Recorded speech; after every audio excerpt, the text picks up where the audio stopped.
अस्सलाम वालेकुम स्टूडेंट। उम्मीद है आप सब लोग खैरियत से होंगे। Welcome to virtual college of accountancy. Today we are going to discuss ACCA fundamental paper audit and assurance. Audit and assurance एक इंतहाई अहम पेपर है ACC में। इस पेपर का बेसिकली ऑब्जेक्टिव क्या है, इस पेपर की नेचर क्या है, आज की इस ओरिएंटेशन क्लास में इंशाल्लाह हम डिटेल में डिस्कस करेंगे। ऑडिट एंड एश्योरेंस को लेकर काफ़ी स्टूडेंट्स की कन्फ्यूजन होती है, लाइक एक फियर होता है उनका कि इस पेपर की फेलियर रेशियो इतनी ज़्यादा क्यों है, यानी पास रेट कम है अगर हम कंपैरेटिवली देखें अदर फंडामेंटल पेपर्स के साथ ACCA के, और इसको फर्स्ट अटेम्प्ट में कैसे पास करना है।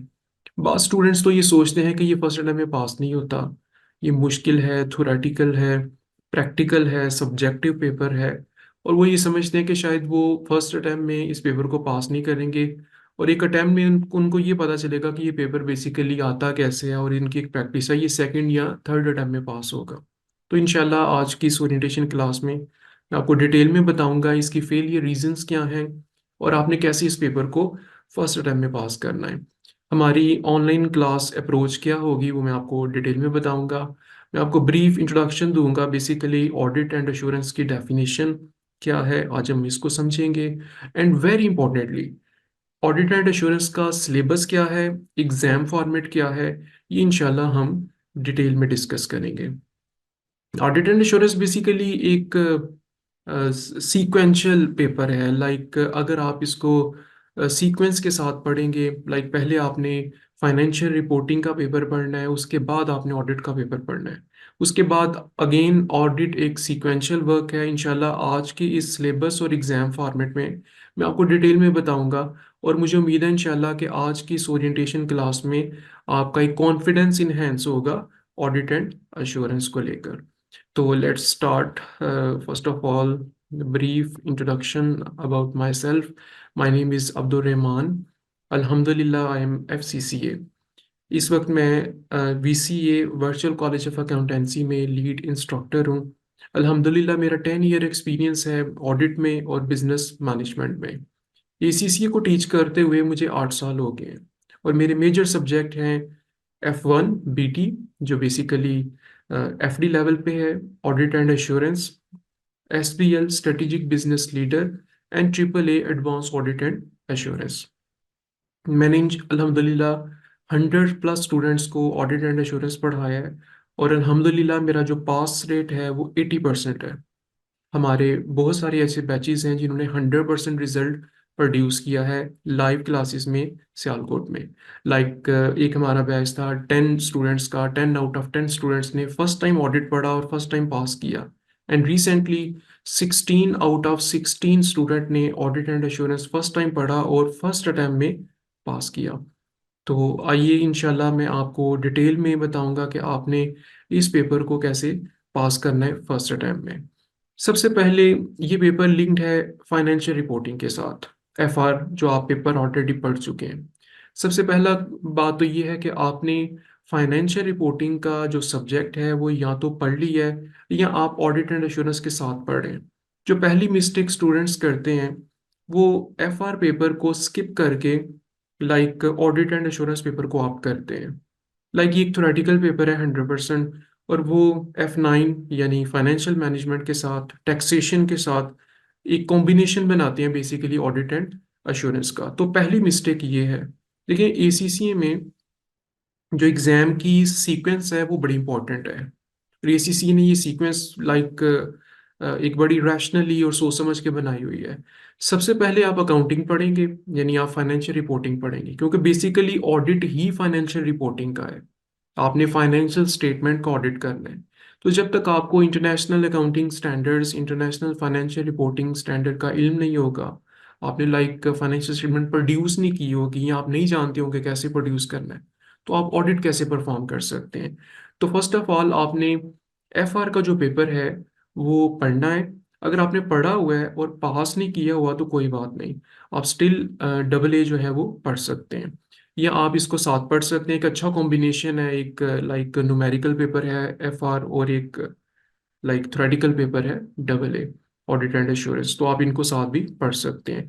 कुछ स्टूडेंट हैं ऐसे जिन्होंने लाइक F7 को पास नहीं किया या F7 नहीं पढ़ा, तो उन्होंने डायरेक्टली AA पढ़ लिया है या इसको पास कर लिया है, क्योंकि FFA या F3 से ऑलरेडी इन्होंने अकाउंटिंग पढ़ी होती है, कुछ फाइनल अकाउंट भी पढ़े होते हैं, लेकिन ये एक रिस्की अप्रोच है।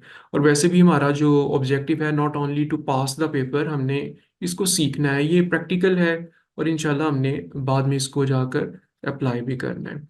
ऑडिट बेसिकली एक स्टैट्यूटरी रिक्वायरमेंट है।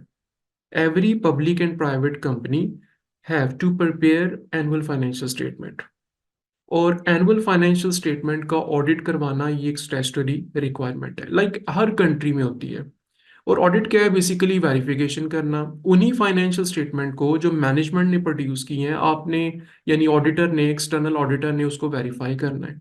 और external auditor basically is independent auditor, ये आउटसाइड द ऑर्गेनाइजेशन है, इसका ऑर्गेनाइजेशन के साथ डायरेक्टली कोई लिंक नहीं है। ही इज एक्सपर्ट, वो एक्सपर्ट है, और वो ओपिनियन ड्रॉ करेगा।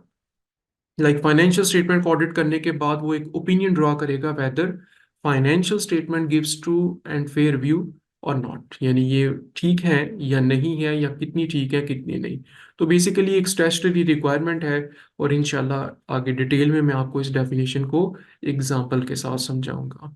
तो F7 का पेपर जो है यानी फाइनेंशियल रिपोर्टिंग का, वो ज़रूर आपने ऑप्ट करना है। अब चलते हैं कि इंपॉर्टेंट पार्ट की तरफ। इसमें फेलियर रीजंस क्या हैं और आपने फर्स्ट अटेम्प्ट में पास कैसे करना है। अगर हम रिसेंटली पास रेट देखें, लाइक दिसंबर 2023 से बैक पे अगर हम देखें 3 4 5 अटेम्प्ट्स के, तो ऑलमोस्ट 35% से 40%, 41%, ये ऑन एवरेज अगर मैं कहूँ तो 37 8 या मैक्सिमम 40% ये इसका पास रेट है, जो कंपैरेटिवली लो है। इसकी जो सबसे बड़ी रीजन है वो है कम्युनिकेशन प्रॉब्लम। देखिए, ऑडिट एंड एश्योरेंस में स्टूडेंट्स को जो आंसर प्रेजेंट करना है, वो एक जो लैंग्वेज है, जो ऑडिट की लैंग्वेज है, ये सबसे बड़ा बैरियर है। तो कम्युनिकेशन प्रॉब्लम, आपको ऑडिट तो आता है, लाइक आपने ऑडिट सीखा है, आपने पढ़ा है, लेकिन आपको ऑडिट आता है लेकिन आप उसको कन्वे नहीं कर पाते। ये सबसे बड़ा चैलेंज है। देखिए, आप जितने भी बड़े ऑडिटर हैं ना, यानी आपको नॉलेज है ऑडिट का, आपके पास स्किल्स है, आपने प्रैक्टिकली भी काम किया हुआ है, लेकिन जो एग्जामिनर है उसने जो आपको पास करना है, जो बेसिकली आपने लिखा हुआ है उसने उस पे पास करना है, तो उसको नहीं पता कि आपके माइंड में लाइक कितना नॉलेज है, कितना आपका एक्सपीरियंस है, उसके सामने आपका एग्जाम है। तो लिहाजा जब एक कम्युनिकेट नहीं कर पाते आप अपने आंसर को, नो डाउट आपको ऑडिट आता है, ऑडिट पढ़ने में बहुत आसान है, यानी अगर हम एग्जाम्पल्स दें तो आपको समझ आ जाता है, ऑलरेडी आपने अकाउंटिंग पढ़ी होती है। लेकिन इसको कम्युनिकेट करना, स्पेशल वर्डिंग है, कितना आपने टाइप करना है, लिखना है, ये बेसिकली एक साइंस है जो आपने सीखनी है। और ज़्यादातर ये एक मेन रीज़न है कि कम्युनिकेशन प्रॉब्लम स्टूडेंट्स को आती है। मैं अक्सर स्टूडेंट्स के टेस्ट और असाइनमेंट चेक करता हूँ, तो सबसे बड़ी प्रॉब्लम, और जब मैं उनसे पूछता हूँ अच्छा आपने स्टूडेंट ये क्यों नहीं किया या ये क्या कहना चाह रहे हैं, तो मुझे जब वो बताता है ना, मेरे सामने बैठा होता है, तो तब वो बताता है कि सर मैं एक्चुअली ये कहना चाह रहा हूँ। मैंने कहा ये एग्जामिनर को तो नहीं ना तुम बता सकते। तो बेसिकली एग्जामिनर के पास आपका जो आंसर है उसने उसको क्रॉस कर देना है, और आपका पेपर जो है ना वो लाइक फेल हो जाना है। तो ये कम्युनिकेशन प्रॉब्लम को कैसे, कितना लिखना है, कैसे लिखना है, क्या वर्डिंग यूज करनी है, ये इंशाल्लाह जब प्रैक्टिस सेशन आएगा तो मैं आपको डिटेल में बताऊंगा। उसके बाद लैक ऑफ एग्जाम टेक्निक्स, और इसकी कुछ टेक्निक्स हैं, लाइक कितना आपने लिखना है, आइडेंटिफिकेशन के कितने मार्क्स हैं, एक्सप्लेनेशन के कितने मार्क्स हैं, अगर आइडेंटिफाई करना है तो कितना करना है, अगर एक्सप्लेन करना है तो कितना करना है एक पर्टिकुलर पॉइंट। तो इंशाल्लाह हर जो है वो क्वेश्चन की एक रिक्वायरमेंट्स हैं, एग्जाम टेक्निक्स हैं, वो मैं आपको साथ साथ में गाइड करूंगा। उसके बाद लैक ऑफ प्रैक्टिस है जी। बहुत सारे स्टूडेंट्स जो हैं वो प्रैक्टिस नहीं करते, वो पढ़ लेते हैं, उनको समझ आ जाती है, लेक्चर ले लेते हैं, और प्रैक्टिस की वजह से जब वो कम्युनिकेट नहीं कर पाते, वो टेक्निक्स अप्लाई नहीं कर पाते, तो बार बार उनसे मिस्टेक होती है। तो प्रैक्टिस आप जितनी करेंगे, और वैसे भी थ्योरेटिकल पेपर की जितनी प्रैक्टिस हो सके वो आपको करनी चाहिए। ठीक है। तो प्रैक्टिस इतनी आपके पास बैक एंड पे होनी चाहिए कि आप जब फॉर एग्जांपल फाइनल पेपर कर रहे हैं, तो आप जस्ट पेपर कर रहे हैं और आपका माइंड जो है ना वो आपका आंसर खुद ही जो है ना वो लाइक टाइप कर रहा है, आपकी लाइक फिंगर्स को चला रहा है। तो ये प्रैक्टिस से होगा। उसके बाद एब्सेंस इन टेस्ट, स्टूडेंट्स टेस्ट अटेम्प्ट नहीं करते, स्टूडेंट लेक्चर ले लेते हैं। देखें, टेस्टिंग आपकी एक फिल्ट्रेशन प्रोसेस है। आपने जो एग्जाम में गलतियां करनी है वो टेस्ट 1 टेस्ट 2 टेस्ट 3, तो इस तरह से वो गलतियां आपने यहाँ से फिल्टर करनी है। वो एग्जाम में गलतियां नहीं करनी। अगर आप टेस्ट नहीं देंगे तो वो सारी मिस्टेक्स आप जाकर एग्जाम में करेंगे, तो अल्टीमेटली वो पेपर पास नहीं होगा। तो टेस्ट सिस्टम ऐसा है, और मेरा अल्हम्दुलिल्लाह इंशाल्लाह वीसीए में आप टेस्ट सिस्टम देखेंगे कि आपको कम्युलेटिव टेस्ट होंगे। लाइक आपने ऑडिट एंड एश्योरेंस का एक टॉपिक है एथिक्स का, आपने उसका टेस्ट दिया, उसके बाद एक ऑडिट प्लानिंग का टेस्ट है। तो जब ऑडिट प्लानिंग का टेस्ट है तो एथिक्स का टेस्ट और ऑडिट प्लानिंग का फिर एक जॉइंट होगा। इसी तरह फिर इंटरनल कंट्रोल का टेस्ट है, वो आप देंगे तो साथ में आप एथिक्स या ऑडिट प्लानिंग का टेस्ट देंगे, ताकि आपको भूले ना, और कम से कम जो एक टॉपिक है उसका एटलीस्ट 4 to 5 टाइम्स जो है ना वो आप टेस्ट दे चुके हों, और वो सारी गलतियां जो है वो आपने पहले ही उसको रेक्टिफाई कर लेना है बिफोर एग्जाम। उसके बाद मॉक नहीं स्टूडेंट्स अटेम्प्ट करते। टेस्ट वो दे लेते हैं जो स्टूडेंट, वो मॉक नहीं करते। देखिए टेस्ट आपने 20 मार्क्स का दिया, एक सर्टेन टॉपिक का दिया, तो टेस्ट आपका बड़ा अच्छा हो गया। आपने 20 में से 12 13 या 14 मार्क्स ले लिए। लेकिन जो मार्क है जो 3 आवर्स और 15 मिनट्स में आप करते हैं, उसमें जो प्रेशर होता है दैट इज समथिंग डिफरेंट। तो वो आपको जो एग्जाम का जो प्रेशर है जो 3 आवर्स और 15 मिनट्स है, वो आपको पहले ही प्रिपेयर्ड होकर जाना है। तो मार्क आप जरूर अटेम्प्ट करें। तो इंशाल्लाह मैं आपको असाइनमेंट्स भी दूंगा, टेस्ट भी दूंगा, और इस तरह से आपका ये पेपर पास हो जाएगा फर्स्ट टाइम में इंशाल्लाह। ऑडिट एंड एश्योरेंस में हमारी ऑनलाइन क्लास अप्रोच क्या होगी? हमारे ऑडिट एंड एश्योरेंस में रिकॉर्डेड लेक्चर भी अवेलेबल है, और अगर आप ऑनलाइन पढ़ना चाहते हैं, लाइव पढ़ना चाहते हैं ऑनलाइन, तो वो ऑप्शन भी हमारे पास अवेलेबल है। और इंटरनेशनल स्टूडेंट्स के लिए इंग्लिश में लेक्चर भी अवेलेबल है। इसके बाद हमारा जो सबसे बड़ा चैलेंज है और क्वेश्चन है स्टूडेंट्स का, सर बैच 3 मंथ्स का होना चाहिए या 6 मंथ्स का होना चाहिए? जब से एसीसीए ने 3 मंथ्स के एग्ज़ाम जो पैटर्न है वो इंट्रोड्यूस करवाया हुआ है, उसके बाद 6 मंथ्स का मोस्ट ऑफ द स्टूडेंट्स ने इसको ऑप्ट करना छोड़ दिया है। और मेरे ख्याल से इसको बेहतर है कि आप 3 मंथ्स में ऑप्ट करें। उसकी कुछ रीज़न है। फॉर एग्जांपल अगर आप इसको 6 मंथ में ऑप्ट करते हैं, तो 6 मंथ्स में ऑप्ट करने के दौरान जो 3 मंथ्स के बाद एक अटैम्प्ट आएगी, तो मोस्ट ऑफ द स्टूडेंट उस अटैम्प्ट में कोई पेपर दे रहे होते हैं। अब उस पेपर की वजह से फॉर एग्जांपल आपने अगर जनवरी से स्टार्ट किया है ऑडिट एंड एश्योरेंस, इसके लेक्चर स्टार्ट किए हैं, और आपने इस पेपर को देना है जून में। अब ज़्यादातर चांसेस ये होते हैं कि मार्च में इन बिटवीन आपने कोई पेपर ऑप्ट किया होता है, एफआर देना है आपने, या टैक्सेशन देना है, या अदर कोई भी पेपर आपने ऑप्ट किया हुआ है। तो आपका सारा फोकस जो है ना वो उसी पेपर पे होगा, आपकी प्रायोरिटी भी वही होगी जो आपने मार्च में देना है।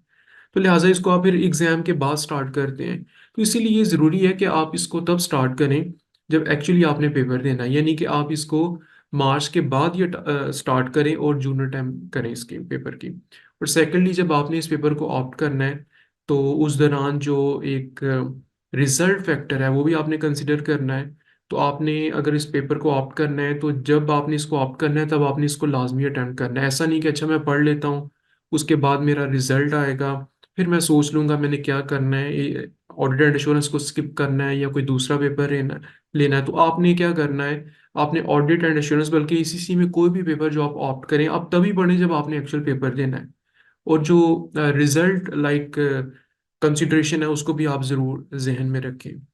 तो अगर आप इसको पढ़ते हैं और आप पेपर नहीं देते तो ये आपको भूल जाता है, लेकिन थ्योरेटिकल पेपर है, और फिर सेकंड टाइम आपको यहाँ दोबारा पढ़ना पड़ता है, यहाँ आपको बहुत सारे चैलेंजेस का सामना करना पड़ता है। उसके बाद मेरे लेक्चर इंशाल्लाह स्प्रेडशीट के ऊपर होंगे, और फर्स्ट टाइम एक थ्योरेटिकल पेपर इंशाल्लाह स्प्रेडशीट के ऊपर मैं आपको माइक्रोसॉफ्ट एक्सेल पे प्रेजेंट करूंगा, आपको एग्जांपल्स के साथ बताऊंगा, क्योंकि हमारी ऐसे कोई कैलकुलेशन वगैरह तो नहीं होती। अब स्प्रेडशीट में भी स्टूडेंट का एक क्वेश्चन था, यानी नॉर्मली क्वेश्चन क्या होता है कि सर आप अगर फॉर एग्जांपल पेन यूज़ करते हैं, तो आप जो कोई पॉइंट लिखते हैं बाज़ औक़ात वो स्पीड में लिखा जाता है, हमें समझ नहीं आती। अक्सर स्टूडेंट्स ये ऑनलाइन क्लास में ये कंप्लेन करते हैं।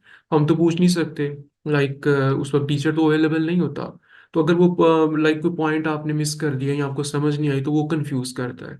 तो स्प्रेडशीट में इसकी प्रेजेंटेशन आसान होगी, और मेरी नज़र में जो एक फ्लो है लेक्चर का, आपने कोई टॉपिक पढ़ रहे हैं, उसका एक फ्लो हमने स्टार्ट कहाँ से लिया था और एंड पे कहाँ पे किया है, तो एक प्रेजेंटेशन होनी चाहिए, एक समरी होनी चाहिए, जो इंशाल्लाह आपको मैं अभी मैं आपको सिलेबस के बारे में गाइड करूंगा और डेफिनेशन समझाऊंगा, तो उसमें बेसिकली स्प्रेडशीट के ऊपर ही हम काम करेंगे। नोट्स आपको अवेलेबल होंगे, वर्चुअल कॉलेज ऑफ अकाउंटेंसी आपको नोट्स लाइक प्रोवाइड करेगा ऑडिट एंड एश्योरेंस के। वैसे आप लेक्चर लेने के बाद कोई भी आपके पास कोई बुक है, लाइक कोई नोट्स हैं, वो भी पढ़ सकते हैं। लेकिन नोट्स आपने ज़रूर पढ़ने हैं लेक्चर लेने के बाद, वो डिटेल्ड होते हैं और अंडरस्टैंडिंग के लिए वो आप पढ़ सकते हैं। उसके बाद एनी टाइम टीचर सपोर्ट है जी। अगर आपने कोई लेक्चर लिया है, कोई टॉपिक आपको उसमें कोई प्रॉब्लम है, कोई पॉइंट समझ नहीं आए, आप फ़ौरन उसका लाइक स्क्रीनशॉट ले सकते हैं, वॉइस मैसेज कर सकते हैं व्हाट्सएप पे। आई विल प्रेफर कि आप व्हाट्सएप पे कांटेक्ट करें, वॉइस लाइक मैसेज छोड़ दें, तो एज सुन एज पॉसिबल मैं उसको आंसर दूंगा। और जब आप लाइक जितनी दफ़ा चाहे आपको समझ नहीं आए तो आप मुझे लाइक कांटेक्ट कर सकते हैं।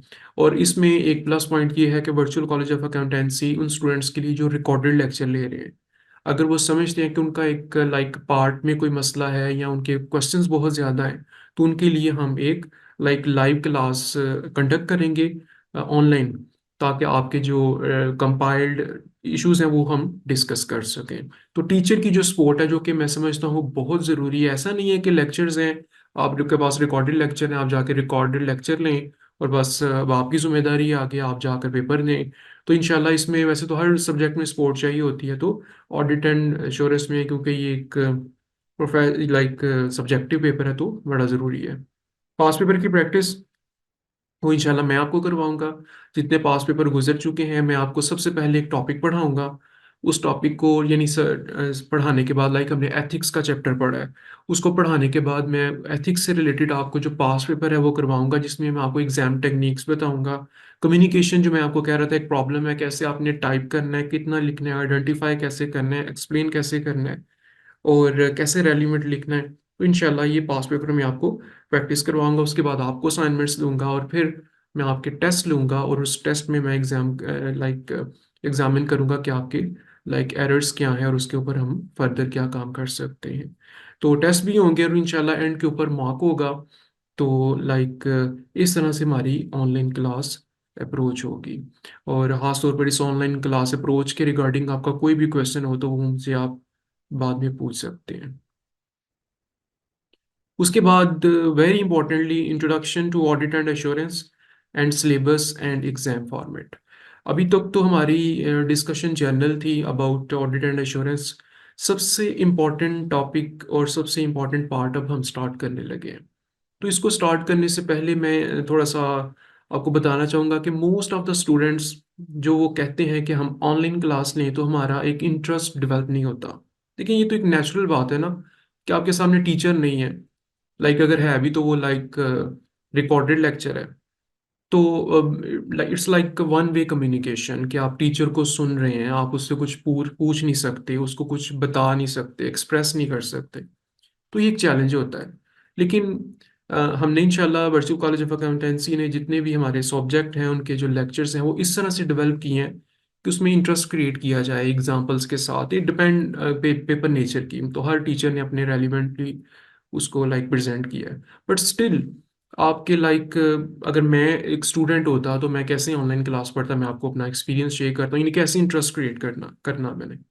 मैं फॉर एग्जांपल अपने पास एक नोटबुक रखता और मेरे पास पेन होता। तो जैसे ही मैं लाइक लेक्चर ले रहा हूँ तो मैं जो की पॉइंट्स हैं, लाइक मैं अपने नोट्स बनाने शुरू कर देता। लाइक उसके की पॉइंट्स जो भी सर बता रहे हैं उसको नोट डाउन करता, एक फ्लो बना लेता अपनी, जैसे आपकी आप बेहतर समझते हैं। हर स्टूडेंट का एक अपना क्राइटेरिया होता है, एक अपनी तरीकाकार होता है। इससे क्या होना था, एक तो मेरे पास वो नोट्स बन जाने थे, लाइक मुझे दोबारा लेक्चर लेने की जरूरत नहीं। नो डाउट के स्टूडेंट के पास जब ये ऑप्शन आ जाता है ना कि रिकॉर्डेड लेक्चर है, अच्छा सर मैं अभी ले लेता हूँ, ना समझी तो दोबारा ले लूंगा। देखें, इतना टाइम स्टूडेंट के पास नहीं होता, और वैसे भी वही लेक्चर दोबारा लेने में लाइक वो आपको इंटरेस्ट क्रिएट नहीं होता जो पहले फर्स्ट टाइम आप लेक्चर लेते हैं। तो आपको चाहिए कि आप उसके पॉइंट्स लाइक लेक्चर नंबर 1 हमने ये सीखा, इसमें मेन पॉइंट्स हैं वो नोट कर लें। तो आपके पास एक समरी होगी, आप जब देखेंगे आपको सारा लेक्चर वो समझ आ जाएगा, आपको दोबारा लेक्चर लेने की जरूरत नहीं है।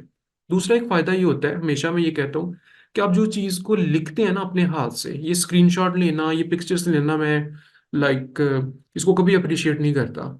आप जो अपने हाथ से लिखते हैं ना तो वो आपके जहन में लाइक बैठ जाता है। तो आपको अपनी राइटिंग से लिखा हुआ ना वो ज्यादा आपके ऊपर अफेक्ट करता है। तो ये नोट्स आप बनाएं, लाइक 45 मिनट्स 1 आवर की क्लास होती है, तो ये इंटरेस्ट आप इस तरह से क्रिएट करें। हाँ, अगर आपका कोई क्वेश्चन है, आपने कोई लेक्चर ले रहे हैं, कोई पॉइंट है, तो आप उसी वक्त उसको नोट डाउन करें कि इस क्वेश्चन मेरा क्वेश्चन वन ये है, मैंने सर से ये पूछना है, और क्लास के बाद आप फौरन व्हाट्सएप करें तो आपको वो भी क्लियर हो जाए। तो इस अप्रोच के साथ पढ़ें, इंशाल्लाह कोई भी पेपर पढ़ेंगे आप, तो आप लाइक आपका खुद ही इंटरेस्ट क्रिएट होगा, आपके पूरा फोकस जो है वो लाइक लेक्चर्स के ऊपर होगा। तो आइए जी स्टार्ट करते हैं। हम सबसे पहले इंट्रोडक्शन लेंगे ऑडिट एंड एश्योरेंस का, इसको समझेंगे, उसके बाद मैं आपको सिलेबस और एग्जाम फॉर्मेट के बारे में बताऊंगा।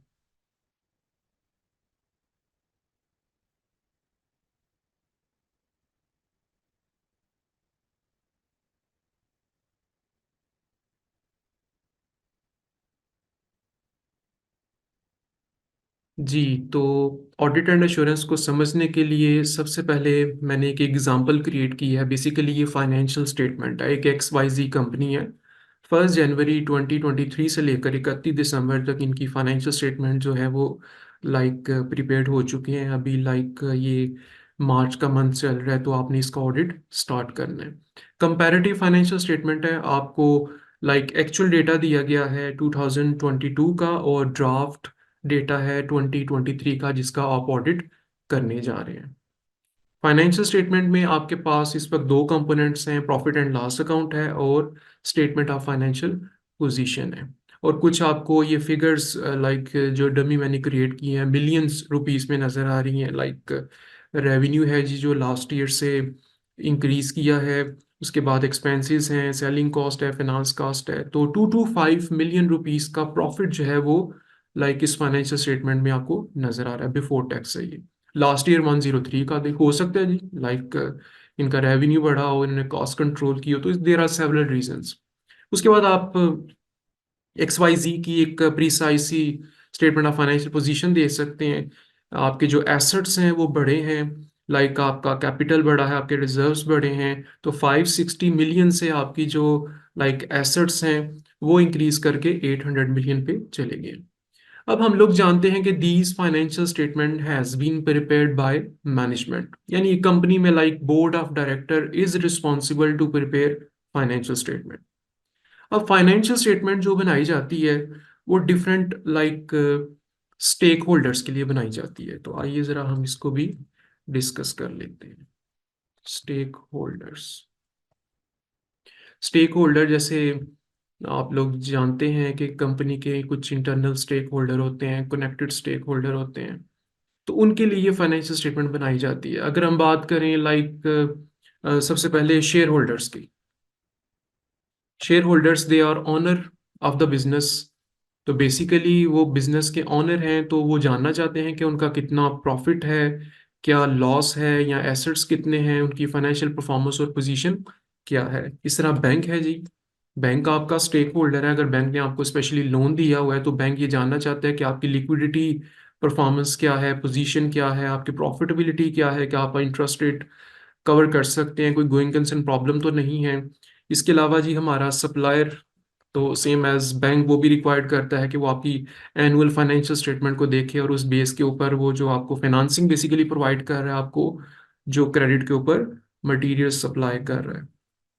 इसके अलावा इन्वेस्टर्स, ये बेसिकली न्यू इन्वेस्टर्स हैं जो आपकी कंपनी में इन्वेस्ट करना चाहते हैं, और वो आपकी परफॉर्मेंस और पोजीशन को देखना चाहते हैं। इसी तरह कस्टमर, अब कस्टमर आपसे प्रोडक्ट खरीदता है, लेकिन कस्टमर चाहता है कि वो देखिए आपका लाइक वॉल्यूम कितना है, आपका रेवेन्यू कितना है, आपके पास एसेट्स कितने हैं, तो कस्टमर भी इंटरेस्टेड होते हैं आपकी फाइनेंशियल स्टेटमेंट में। इसी तरह government, specially for tax purpose, आपका प्रॉफिट कितना है, और आपको कुछ टैक्स रिलीफ मिलते हैं और टैक्स चार्ज होता है। एंड डेफिनेटली इकोनॉमी में एक कंपनी पब्लिक या प्राइवेट है उसका क्या रोल है। और डायरेक्टर्स को भी बेसिकली, डायरेक्टर्स को चाहिए कि वो अपनी इंटरनल जो परफॉर्मेंस है उसको मैयर करें, हम किधर खड़े हैं, आज हम क्या प्रिडिक्ट कर रहे थे, एक्चुअल क्या है। तो ये ऑल स्टेक होल्डर्स के लिए फाइनेंशियल स्टेटमेंट प्रोड्यूस की जाती है, और ये किसी भी कंट्री में लीगल रिक्वायरमेंट होती है to produce annual financial statement. Public company में मस्ट है जी, डिस्पाइट ऑफ द फैक्ट कि उसके कितने लाइक एसेट्स हैं, कितना रेवेन्यू है। प्राइवेट कंपनी के लिए भी कंपलसरी है, लेकिन कुछ स्मॉल रिजीम एंटिटीज होती हैं जो एग्जेम्प्ट होती हैं ऑडिट से। वो वेरी करती हैं, हर कंट्री में अपना एक क्राइटेरिया होता है। तो ये जो फाइनेंशियल स्टेटमेंट मैनेजमेंट ने प्रिपेयर की है, 2 to 5 मिलियन रुपीस का प्रॉफिट है, 800 मिलियन के लाइक एसेट्स हैं, तो क्या एज ए स्टेक होल्डर, अगर आप इस कंपनी के स्टेक होल्डर हैं, तो क्या आप इन पर रिलाय करेंगे? तो अगर मुझसे कोई पूछे तो I will say definitely not, क्योंकि these financial statement has been prepared by management. इन फाइनेंशियल स्टेटमेंट के पीछे जो इंटरनल कंट्रोल्स हैं, those internal control has been design and developed by management. तो there is potential for manipulation, possible है कि इसमें मैनिपुलेशन हो। ये सारी फिगर्स ये क्या है, ये जो नंबर क्रंच है, इसको प्लस माइनस करके आप अभी बढ़ा सकते हैं, कम कर सकते हैं। तो इसमें लाइक मैनिपुलेशन हो सकती है, बायसनेस हो सकती है, अकाउंटिंग जजमेंट एस्टिमेट्स ठीक नहीं लिए जा सकते या नहीं लिए गए होंगे। इसके अलावा स्टैंडर्ड्स की वायलेशन हो सकती है, फ्रॉड हो सकता है, लाइक मिस स्टेटमेंट्स जो हैं वो फ्रॉड की वजह से भी हो सकती है, एरर की वजह से भी हो सकती है। तो being a stake holder I can not rely, मैं इस फाइनेंशियल स्टेटमेंट पे रिलाई नहीं करूंगा अनटिल अनलेस कोई इंडिपेंडेंट एक्सपर्ट इन फाइनेंशियल स्टेटमेंट को वेरीफाई करे और उसके बाद एक ओपिनियन दे कि क्या हमें इस फाइनेंशियल स्टेटमेंट पे रिलाई करना चाहिए, नहीं करना चाहिए, लाइक ओपिनियन कि क्या ये फाइनेंशियल स्टेटमेंट ठीक है या नहीं है। उसके बाद यू हैव टू डिसाइड कि आपने इसके ऊपर रिलाई करके कितना, लाइक जो भी आपके फाइनेंशियल डिसीजंस हैं वो आपने लेने हैं। तो ये बेसिकली फाइनेंशियल स्टेटमेंट की प्रिपरेशन के बाद, यानी जब ये कंपाइल हो जाती हैं तो ईयर एंड क्लोज होने के बाद इसका ऑडिट कंपल्सरी होता है। ठीक है जी। तो यहाँ से बेसिकली कॉन्सेप्ट स्टार्ट होता है ऑडिट का। तो आइए चलते हैं जी। अब हम इंट्रोडक्शन के ऊपर, मैं आपको डेफिनेशन समझाऊंगा ऑडिट क्या है और एश्योरेंस का क्या मतलब है। अब ये भी एक क्वेश्चन होता है कि सर ऑडिट क्या है और लफ्ज़ अश्योरेंस क्या है। तो इंशाल्लाह अभी मैं आपको इसकी डिटेल में बताऊंगा। तो मैंने आपके लिए एक फ्लो, लाइक एक एरो लाइक प्रेजेंट किया है, इसमें आपको मैं समझाने की कोशिश करूंगा। सबसे पहले जी हम स्टार्ट लेते हैं, और मैं आपको साथ साथ हाईलाइट करके बताऊंगा। ठीक है जी। सबसे पहले हम बात करते हैं जी शेयर होल्डर की, जो कंपनी के ऑनर हैं। अगर आप देखें, share holder basically they appoint directors.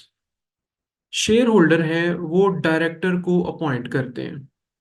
Directors basically they are agents of the share holder, on the behalf of the share holder. Directors को क्या करना है, कंपनी को रन करना है।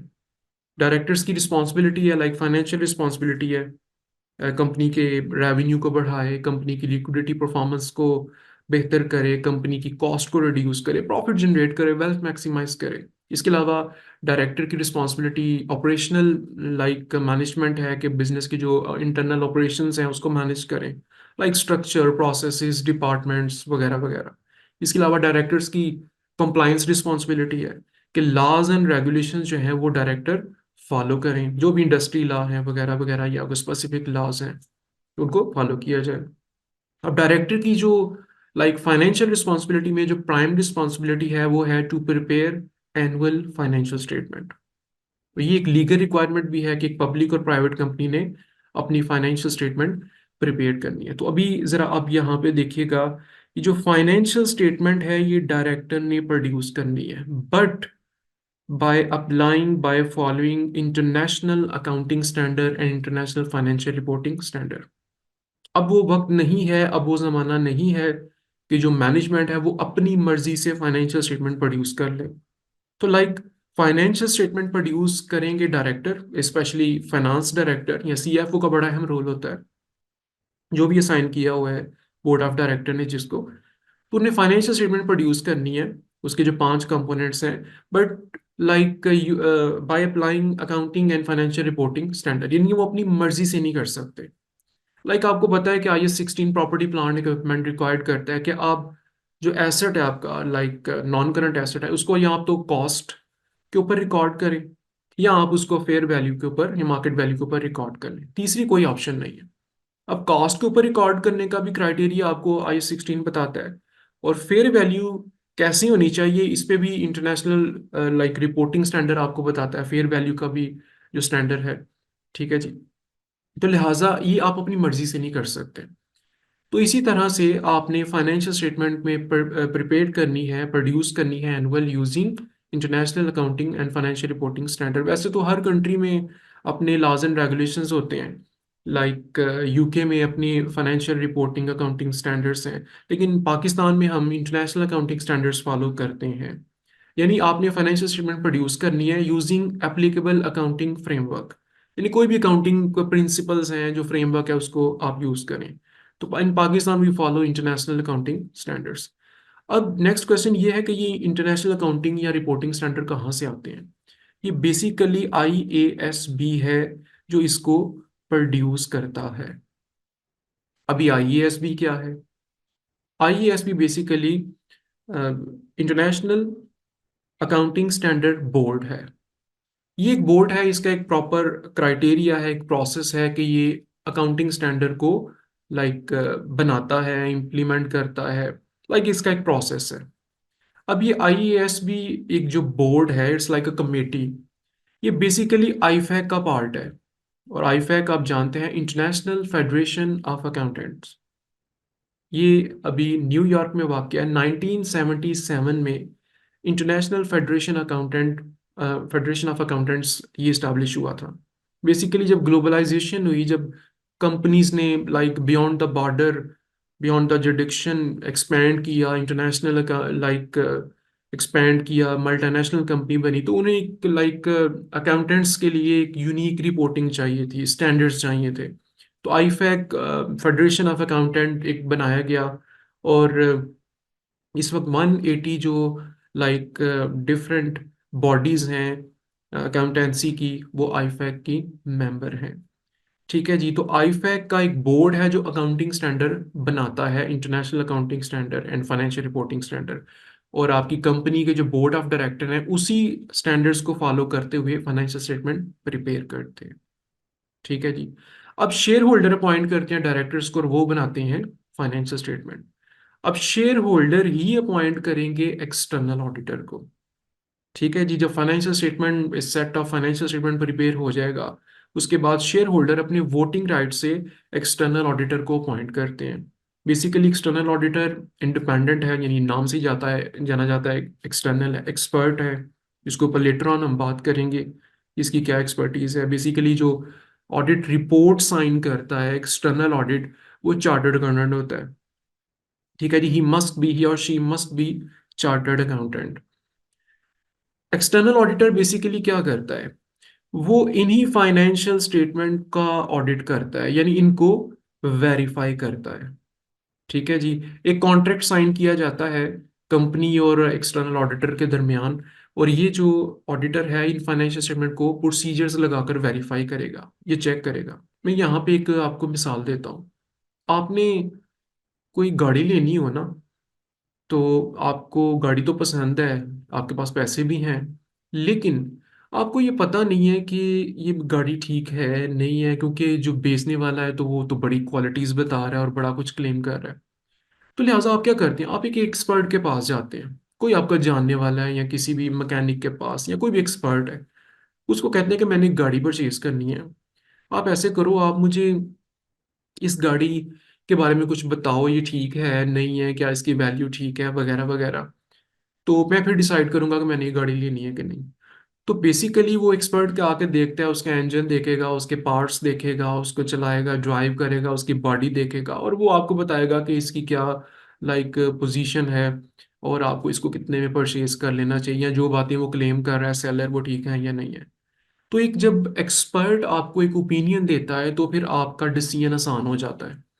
तो इसी तरह से जब आपने इस कंपनी में इन्वेस्ट करना है, इस पे रिलाय करना है, आप स्टेक होल्डर हैं, आपने इनकी फाइनेंशियल स्टेटमेंट को देखा है, तो जब तक उसको कोई एक्सटर्नल एक्सपर्ट वेरीफाई नहीं करता तो आपका रिलायंस नहीं होता। तो लिहाजा शेयर होल्डर क्या करते हैं, उन्होंने ही तो डायरेक्टर्स को अपॉइंट किया बट दे डोंट रिलाई। ठीक है जी। एक तो बात यह है कि लीगल रिक्वायरमेंट है, but they don't rely, like something manipulation हो सकती है, लाइक विंडो ड्रेसिंग हो सकती है। तो एक्सपर्ट को हायर करते हैं, वो एक्सपर्ट क्या करेगा, आपकी फाइनेंशियल स्टेटमेंट को टेस्ट करेगा, प्रोसीजर लगाकर चेक करेगा कि क्या आपकी ट्रांजैक्शंस जो फाइनेंशियल स्टेटमेंट वो ठीक हैं या नहीं है। और टेस्ट करने के बाद, एविडेंस लेने के बाद वो आपको एक रिपोर्ट इशू करेगा, जिसे हम ऑडिट रिपोर्ट कहते हैं। इस ऑडिट रिपोर्ट में बेसिकली ओपिनियन होगी। ठीक है जी, ओपिनियन मतलब राय होगी जो एक्सटर्नल ऑडिटर एक्सप्रेस करेगा फाइनेंशियल स्टेटमेंट में। वो ओपिनियन क्या होगी, वैसे तो वो बड़ा डिटेल टॉपिक है, वो इंशाल्लाह हम रिपोर्ट ओपिनियन के टॉपिक में जाकर देखेंगे। वो ओपिनियन ये हो सकती है कि जी financial statement true and fair view है, यानी ठीक है। Financial statement do not gives true and fair view, यानी मिसस्टेटेड है। Financial statement gives true and fair view but इसका कुछ पार्ट या कुछ इसके जो एलिमेंट्स हैं वो ट्रू एंड फेयर व्यू नहीं है। तो ये वो एक ओपिनियन ड्रॉ करेगा एक ऑडिट रिपोर्ट में। ऑडिट रिपोर्ट का एक अपना फॉर्मेट है। ठीक है जी, वो उस ऑडिट रिपोर्ट में अपनी एक ओपिनियन देगा। इस ओपिनियन के ऊपर रिलाय करेंगे बेसिकली आपके जो भी स्टेक होल्डर है और अपने अपने डिसीजन लेंगे। ठीक है जी।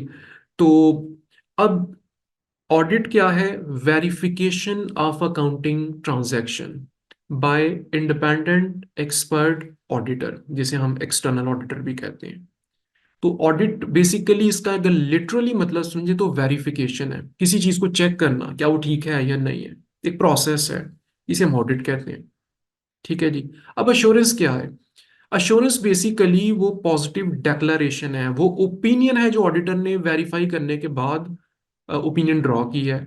यानी ऑडिट करने के बाद कोई ना कोई राय तो इंसान देता है ना। जैसे वो गाड़ी वाले जो आपने एक्सपर्ट को लेके आया था, उसने गाड़ी को टेस्ट करने के बाद कोई राय तो दी होगी ना कि भाई ठीक है नहीं ठीक, या इतने की हो सकती है, इतने की नहीं, या इसमें ये प्रॉब्लम हो सकती है। तो वो जो एक्सपर्ट अपनी एक राय आपको देता है, ओपिनियन देता है, बेसिकली उसे हम अश्योरेंस कहते हैं। अश्योरेंस एक पॉजिटिव डेक्लेरेशन है, यानी जब आपको अश्योरेंस मिलती है ना तो आप उस पर रिलाय करते हैं क्योंकि वो एक एक्सपर्ट कह रहा है, और फिर आप अपना डिसीजन लेते हैं। ठीक है जी। तो ऑडिट से अश्योरेंस मिलती है। वो कहेगा जी आपको ये गाड़ी मत लें, ये गाड़ी ठीक नहीं है, ये आपके लिए सूटेबल नहीं है, ये जो इसकी प्राइस बता रहा है ठीक नहीं है, तो आप नहीं लेंगे। तो इसका मतलब उसने आपको श्योर किया कि ये चीज़ ठीक नहीं है। अगर वो कहता है ठीक है आप ले सकते हैं, ये बिल्कुल ठीक है, तो ये एक अश्योरेंस है आपके लिए। तो अश्योरेंस एक पॉजिटिव डेक्लेरेशन है। अगर एक्सटर्नल ऑडिटर कहता है कि financial statement gives true and fair view, तो इसका मतलब ये है कि फाइनेंशियल स्टेटमेंट बिल्कुल ठीक है, यानी they are not material misstated. ठीक है जी। तो आप उस पर रिलाई करके अपना डिसीजन ले लें। अगर वो कहता है कि financial statement do not gives true and fair view, तो इसका मतलब है कि आप जो है वो अपना जो भी आपने डिसीजन लेना है वो ले लें, ये ट्रू एंड फेयर व्यू नहीं है, तो आपका डिसीजन क्या होगा? मैं इसमें इन्वेस्ट नहीं करूंगा। तो ऑडिट जो कंप्लीट होगा उसके बाद ऑडिट रिपोर्ट आएगी जिसमें ओपिनियन होगी, डेट विल बी अश्योरेंस। अब यहाँ पे बॉटम में एक बड़ी इंपॉर्टेंट चीज है, जरा मैं ऊपर आपको दोबारा हाईलाइट करवाता हूँ। शेयर होल्डर ने डायरेक्टर को अपॉइंट किया, डायरेक्टर ने फाइनेंशियल स्टेटमेंट बनाई using international accounting standard and financial reporting standard. Share holder ने ऑडिटर को अपॉइंट किया और ऑडिटर ने फाइनेंशियल स्टेटमेंट को ऑडिट किया और रिपोर्ट दी, but by applying I S As. I S As क्या है? International standards on auditing. External audit जो है वो ना तो अपनी मर्जी से ऑडिट कर सकता है, अब उसको भी फॉलो करने हैं इंटरनेशनल स्टैंडर्ड्स ऑन ऑडिटिंग। जिस तरह से कंपनी ने यानी बोर्ड ऑफ डायरेक्टर ने फॉलो करके फाइनेंशियल स्टेटमेंट बनाई है, यानी अकाउंटिंग स्टैंडर्ड फॉलो करके, इसी तरह एक्सटर्नल ऑडिटर जो है वो आपके आईएससीज को फॉलो करके ऑडिट कंडक्ट करेगा।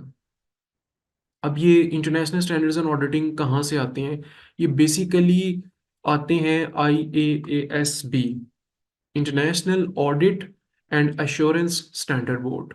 जिस तरह IASB है अकाउंटिंग स्टैंडर्ड बोर्ड, इस तरह audit and assurance standard board है, और ये भी पार्ट है आईफैक का। ठीक है जी, यानी ये भी बोर्ड आईफैक के अंडर काम करता है, और ये डेवलप करता है, डिजाइन करता है ऑडिटिंग स्टैंडर्ड्स। तो जितनी भी ऑडिट फर्म्स हैं they have to follow ISAs, और मैनेजमेंट को, कंपनी को, उनको अकाउंटिंग स्टैंडर्ड फॉलो करने हैं। यानी अगर मैं कंक्लूड करूं आपके लिए आसान करूं, ना तो मैनेजमेंट अपनी मर्जी से फाइनेंशियल स्टेटमेंट बना सकती है, और ना ऑडिटर अपनी मर्जी से ऑडिट कर सकता है। यानी करता तो अपनी मर्जी से है, ठीक है जी, लेकिन जो स्टेप्स हैं, जो सीक्वेंस हैं, जो अभी मैं आपको सिलेबस में बताऊंगा, वो अपनी मर्जी से नहीं कर सकता। वो उसको ऐसे करनी है जैसे आईएसएस जो है वो कहते हैं। जो आईएससीएस की रिक्वायरमेंट है कि आपने फॉर एग्जांपल एक क्लाइंट का ऑडिट करना है, स्टार्टिंग कैसे लेनी है, ओपिनियन कैसे देनी है, रिपोर्ट का कंटेंट क्या होना चाहिए, इंटरनल कंट्रोल के ऊपर आईएससीएस क्या कहते हैं, प्लानिंग के ऊपर आईएससीएस क्या कहते हैं। तो लिहाजा उसी पैटर्न उसी सीक्वेंस को ऑडिटर को फॉलो करते हुए ऑडिट करना है। ठीक है। अब यहाँ पे एक कॉमन चीज़ है वो रह गया है, वो है एथिक्स, जिसको ना तो ऑडिटर भूल सकता है, ना भूलना चाहिए, और ना ही मैनेजमेंट। नॉर्मली क्या होता है, किसी भी कंपनी में, बड़ी कंपनी में, जो फाइनेंशियल स्टेटमेंट प्रोड्यूस करते हैं वो चार्टर्ड अकाउंटेंट होते हैं, वो क्वालिफाइड होते हैं। ज़रूरी नहीं है, वो और भी हो सकते हैं। कोई भी अकाउंटिंग एक्सपर्ट भी ये काम कर सकता है, उसके लिए चार्टर्ड अकाउंटेंट का होना ज़रूरी नहीं है। आपने जब भी फाइनेंशियल स्टेटमेंट प्रिपेयर करनी है, being being like management of the company, you have to follow ethics. हमने एसीसीए में 5 कोड ऑफ एथिक्स पढ़े हुए हैं, आपने बीटी में भी पढ़े हुए हैं वो डिटेल में। like integrity, objectivity, professional competence and due care, confidentiality and professional behavior। जो बेसिकली ये 5, जो 5 कोड ऑफ एथिक्स हैं, you have to follow while preparing financial statement.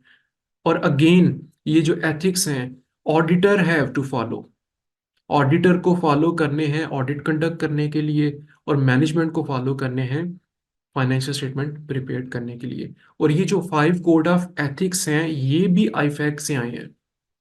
आपने अक्सर देखा तो आईफैक कोड ऑफ कंडक्ट, ठीक है जी, या एसीसी कोड ऑफ कंडक्ट भी हम इसलिए कहते हैं क्योंकि एसीसी भी आईफैक का ही मेंबर है। तो लिहाजा एथिक्स को फॉलो करते हुए फाइनेंशियल स्टेटमेंट बनाएं, और एथिक्स को फॉलो करते हुए आप ऑडिट रिपोर्ट बनाएं, यानी ऑडिट कंडक्ट करें। तो ये सारा जो सिनेरियो हमने इसको समझा है, तो बेसिकली पब्लिक इंटरेस्ट इन्वॉल्व है। वेरियस डिसीजंस जो हैं वो लेने हैं स्टेक होल्डर्स ने बेस्ड ऑन फाइनेंशियल स्टेटमेंट, उनका फाइनेंशियल स्टेक है। तो लिहाजा अकाउंटिंग स्टैंडर्ड्स और ऑडिटिंग स्टैंडर्ड्स इसलिए हैं कि इंश्योर करते हैं कि फिर रिपोर्टिंग हो, और जो इंफॉर्मेशन पब्लिश की जा रही है पब्लिक प्राइवेट कंपनी में इन the form of financial statement, वो ट्रू एंड फेयर भी हो, ताकि स्टेक होल्डर्स पे रिलाई कर सके। दिस इज वाई ये जो है वो लीगल रिक्वायरमेंट बना दी गई है, स्टैट्यूटरी रिक्वायरमेंट है किसी भी कंपनी में। तो अब आप इस टॉपिक के बाद, एक छोटे से इंट्रोडक्शन के बाद, इस डेफिनेशन को पढ़ सकते हैं, और जैसे आप पढ़ेंगे आपको समझ आ जाएगी। The purpose of audit is the expression of opinion, यानी ऑडिट का आउटकम क्या है। ऑडिट का आउटकम फाइनल क्या है, opinion, audit opinion in the form of audit report, यानी रिपोर्ट में ही ओपिनियन होगी। Whether the financial statement are fairly presented, क्या फाइनेंशियल स्टेटमेंट बिल्कुल ठीक है, ठीक है जी, in conformity with the appropriate accounting principle, यानी जो भी अकाउंटिंग एप्लीकेबल अकाउंटिंग फ्रेमवर्क आप यूज करें, इंटरनेशनल स्टैंडर्ड्स फॉलो करें, तो उनके अकॉर्डिंगली ठीक है या नहीं है। तो बेसिकली ये एक डेफिनेशन है ऑडिट की। और इसमें मैनेजमेंट का क्या रोल है, शेयर होल्डर का क्या रोल है, और एक्सटर्नल ऑडिटर का क्या रोल है। तो आई होप कि आपको एक जो डेफिनेशन है वो समझ आ चुकी होगी। मैं थोड़ा सी एक पॉइंट ऐड करूंगा इस एक्सटर्नल ऑडिटर के ऊपर। बेसिकली आपने ये तो पढ़ लिया, समझ लिया कि सर एक्सटर्नल ऑडिटर आता है, वो आईएससीएस के मुताबिक ऑडिट करता है और ओपिनियन ड्रॉ करके चले जाता है, और उसकी ओपिनियन के ऊपर सारे स्टेक होल्डर डिसीजन करते हैं। What if auditor wrong opinion express कर दे, व्हाट इफ ऑडिटर मैनेजमेंट के साथ मिल जाए। ये अक्सर क्वेश्चन स्टूडेंट्स इसके बाद यही पूछते हैं कि सर अगर ऑडिटर ही गलत ओपिनियन दे दे, फाइनेंस में ठीक हो वो कह दे गलत है, या गलत हो वो कह दे ठीक है, तो ये क्या ऐसा पॉसिबल है। देखिए, अगर आप प्रैक्टिकल होकर देखें ना, तो ऐसा पॉसिबल बिल्कुल है, ये बिल्कुल हो सकता है। ठीक है जी, इसमें कोई ऐसी कोई चांस तो नहीं है कि ऐसा पॉसिबल ही नहीं है कि ऑडिटर ऐसा नहीं कर सकता, क्योंकि वो आईएसएस फॉलो करते हैं। ठीक है जी। देखिए, लेकिन इसके चांसेस इस वजह से कम है क्योंकि ऑडिट फर्म्स के ऊपर कुछ कंट्रोल है। हर कंट्री में कुछ ऐसी रेगुलेटरी बॉडीज होती हैं जो ऑडिट फर्म को कंट्रोल करती हैं। ठीक है जी। अगर मैं यहाँ पे स्पेसिफिकली बात करूँ, हम अगर बात करें इसकी पाकिस्तान की, तो पाकिस्तान में एक्सटर्नल ऑडिटर, इसको जो ओवरसी कौन करेगा, ऑडिट ओवरसाइट बोर्ड, ये एक इंडिपेंडेंट बोर्ड है जिसका काम पाकिस्तान में लाइक ओवरसी करना है ऑडिट फर्म्स को, तो ऑडिट फर्म्स अपना ठीक काम कर रही हैं या नहीं कर रही। इसके अलावा definitely I cap in Pakistan, institute of chartered accountant of Pakistan, तो इसका भी लाइक एक रोल होगा। ठीक है, ये भी फर्म्स को, क्योंकि आपके फर्म में पाकिस्तान में जितने भी हैं जो पार्टनर साइन करते हैं रिपोर्ट को, वो they are the member of I CAP, तो पार्टनर मेंबर हैं आई कैप के, तो वो रिपोर्ट को साइन करते हैं। ठीक है जी। इसके अलावा अगर आप देखें तो आईएसएस हैं, यानी आईएसएस इस तरह से बनाए गए हैं, इस तरह से डेवलप किए गए हैं कि अगर आप उनको फॉलो करेंगे तो जो हम क्वेश्चन करेंगे ऑडिटर मिल जाएगा मैनेजमेंट के साथ, या गलत ओपिनियन ड्रॉ कर देगा। तो ये आईएसएस भी बेसिकली एक कंट्रोल लगाया गया था, जैसे मैंने कहा था ना कि एक्सटर्नल ऑडिटर अपनी मर्जी से ऑडिट नहीं करेगा। ठीक है जी, तो उसका यही मतलब था। इसके अलावा लाइक एफआईए, ठीक है जी, एफआईए भी पाकिस्तान में एक एजेंसी है, तो लिहाजा वो भी एक्सटर्नल ऑडिट को मॉनिटर करती है, क्योंकि आपका फाइनेंशियल मैटर्स होते हैं। SECP, security and exchange commission of Pakistan, तो इनके लाइक नाम जो है वो डिफरेंट कंट्रीज में डिफरेंट होते हैं, क्योंकि बॉडीज जो है वो हर कंट्री में डिफरेंट होती हैं। ठीक है जी, तो जैसे SECP है पाकिस्तान में और यूके में कंपनी हाउस है, तो ये कुछ बॉडीज हैं जो ओवरसी करती हैं और लाइक ऑडिट फर्म्स को। इसके अलावा ऑडिट फर्म ने कुछ अपना भी क्राइटेरिया होता है, लाइक क्वालिटी कंट्रोल का एक अपना क्राइटेरिया होता है। तो बेसिकली इस वजह से इनके काम के ऊपर रिलाई किया जाता है, इसलिए तो हम कहते हैं कि चार्टर्ड अकाउंटेंट्स ना सिर्फ अपने लिए काम करते हैं, ये लाइक अपने क्लाइंट के लिए भी काम करते हैं, और they work in the best interest of public, and public means all stake holder. ठीक है जी। तो ये था introduction about audit and assurance. अगर आपका स्टिल कोई क्वेश्चन हो, आप नोट डाउन कर सकते हैं, आप मुझसे पूछ सकते हैं व्हाट्सएप के ऊपर, अगर किसी किस्म की कोई कंफ्यूजन हो। तो आई होप कि आपको अभी तक ऑडिट एंड अश्योरेंस का एटलीस्ट जो हमने टाइटल सीखा है, उसकी जो डेफिनेशन सीखी है, वो समझ आ चुकी है। नेक्स्ट मूव करते हैं जी, the last part of our orientation class, और सबसे अहम पार्ट जो आपकी आज की क्लास का है। और इसमें लाइक एक तो मैं आपको सिलेबस बताऊंगा, और सिलेबस से बढ़कर मैं आपको इस सिलेबस की सीक्वेंस बताऊंगा। लाइक ऑडिट जो है ना वो एक सीक्वेंस वर्क है। लाइक ये ए से स्टार्ट होगा और जी पे जाएगा। ठीक है जी। जी क्या है? Audit report, that is the outcome of audit report. Audit का एंड आउटकम उसकी रिपोर्ट है। और ऑडिट एंड एश्योरेंस से स्टार्ट होकर जो ऑडिट रिपोर्ट तक हम जाएंगे, ये बेसिकली एक सीक्वेंस है, हम इस सीक्वेंस को तोड़ नहीं सकते। अगर मैं ये कहूँ this sequence has been like developed by ISS, तो ये गलत नहीं होगा। आईएसएस रिक्वायर्ड करते हैं कि आपने अगर ऑडिट करना है तो इस सीक्वेंस के साथ करना है। ठीक है जी। लाइक आप प्रैक्टिकल ऑडिट भी करेंगे ना, तो इसी सीक्वेंस के साथ करेंगे। तो हमारा सिलेबस है वो हम सिलेबस को इसी सीक्वेंस के साथ पढ़ेंगे। तो मैं वन बाय वन आपको सिलेबस का भी बताऊंगा, सीक्वेंस का भी बताऊंगा। तो ये टॉपिक आपने बहुत ही गौर से सुनना है, समझना है, देखना है, और अपने क्वेश्चंस को नोट करना है। अगर आपको ये सिलेबस और उसकी सीक्वेंस जो भी हम पढ़ने लगे हैं, ये आपको समझ आ गए, तो समझ जाएं कि आपको लाइक अगर मैं कहूँ ना 25% ऑडिट तो आपको अभी ही समझ आ गया कि बेसिकली हमने करना क्या है। तो आइए स्टार्ट करते हैं जी। मैं साथ साथ आपको सिलेबस का भी बताऊंगा, और साथ साथ मैं आपको लाइक टॉपिक्स का भी बताऊंगा। तो हमारा जो स्टार्टिंग इंशाल्लाह होगा ऑडिट एंड एश्योरेंस का, जो पहला चैप्टर होगा वो ऑडिट एंड एश्योरेंस है। ये एक बिल्कुल जैसे कोई भी सब्जेक्ट आप स्टार्ट करते हैं तो पहला एक इंट्रोडक्शन का लाइक टॉपिक होता है ऑडिट एंड एश्योरेंस। तो ऑडिट एंड एश्योरेंस पहला चैप्टर इंट्रोडक्शन है। इसमें हम सीखेंगे लाइक डेफिनेशन ऑफ ऑडिट क्या है। ठीक है जी, वैसे तो अभी हमने सीख लिया, लेकिन दोबारा मैं आपको डिटेल में समझाऊंगा। उसके बाद जी हमारे अश्योरेंस टाइप्स कितनी है। Basically there are two types of assurance, limited assurance and reasonable assurance. तो अश्योरेंस की जो टाइप्स हैं, ठीक है जी, टू टाइप्स, ये इंशाल्लाह हम इसमें सीखेंगे। उसके बाद ऑडिटर की लाइक ड्यूटीज क्या हैं।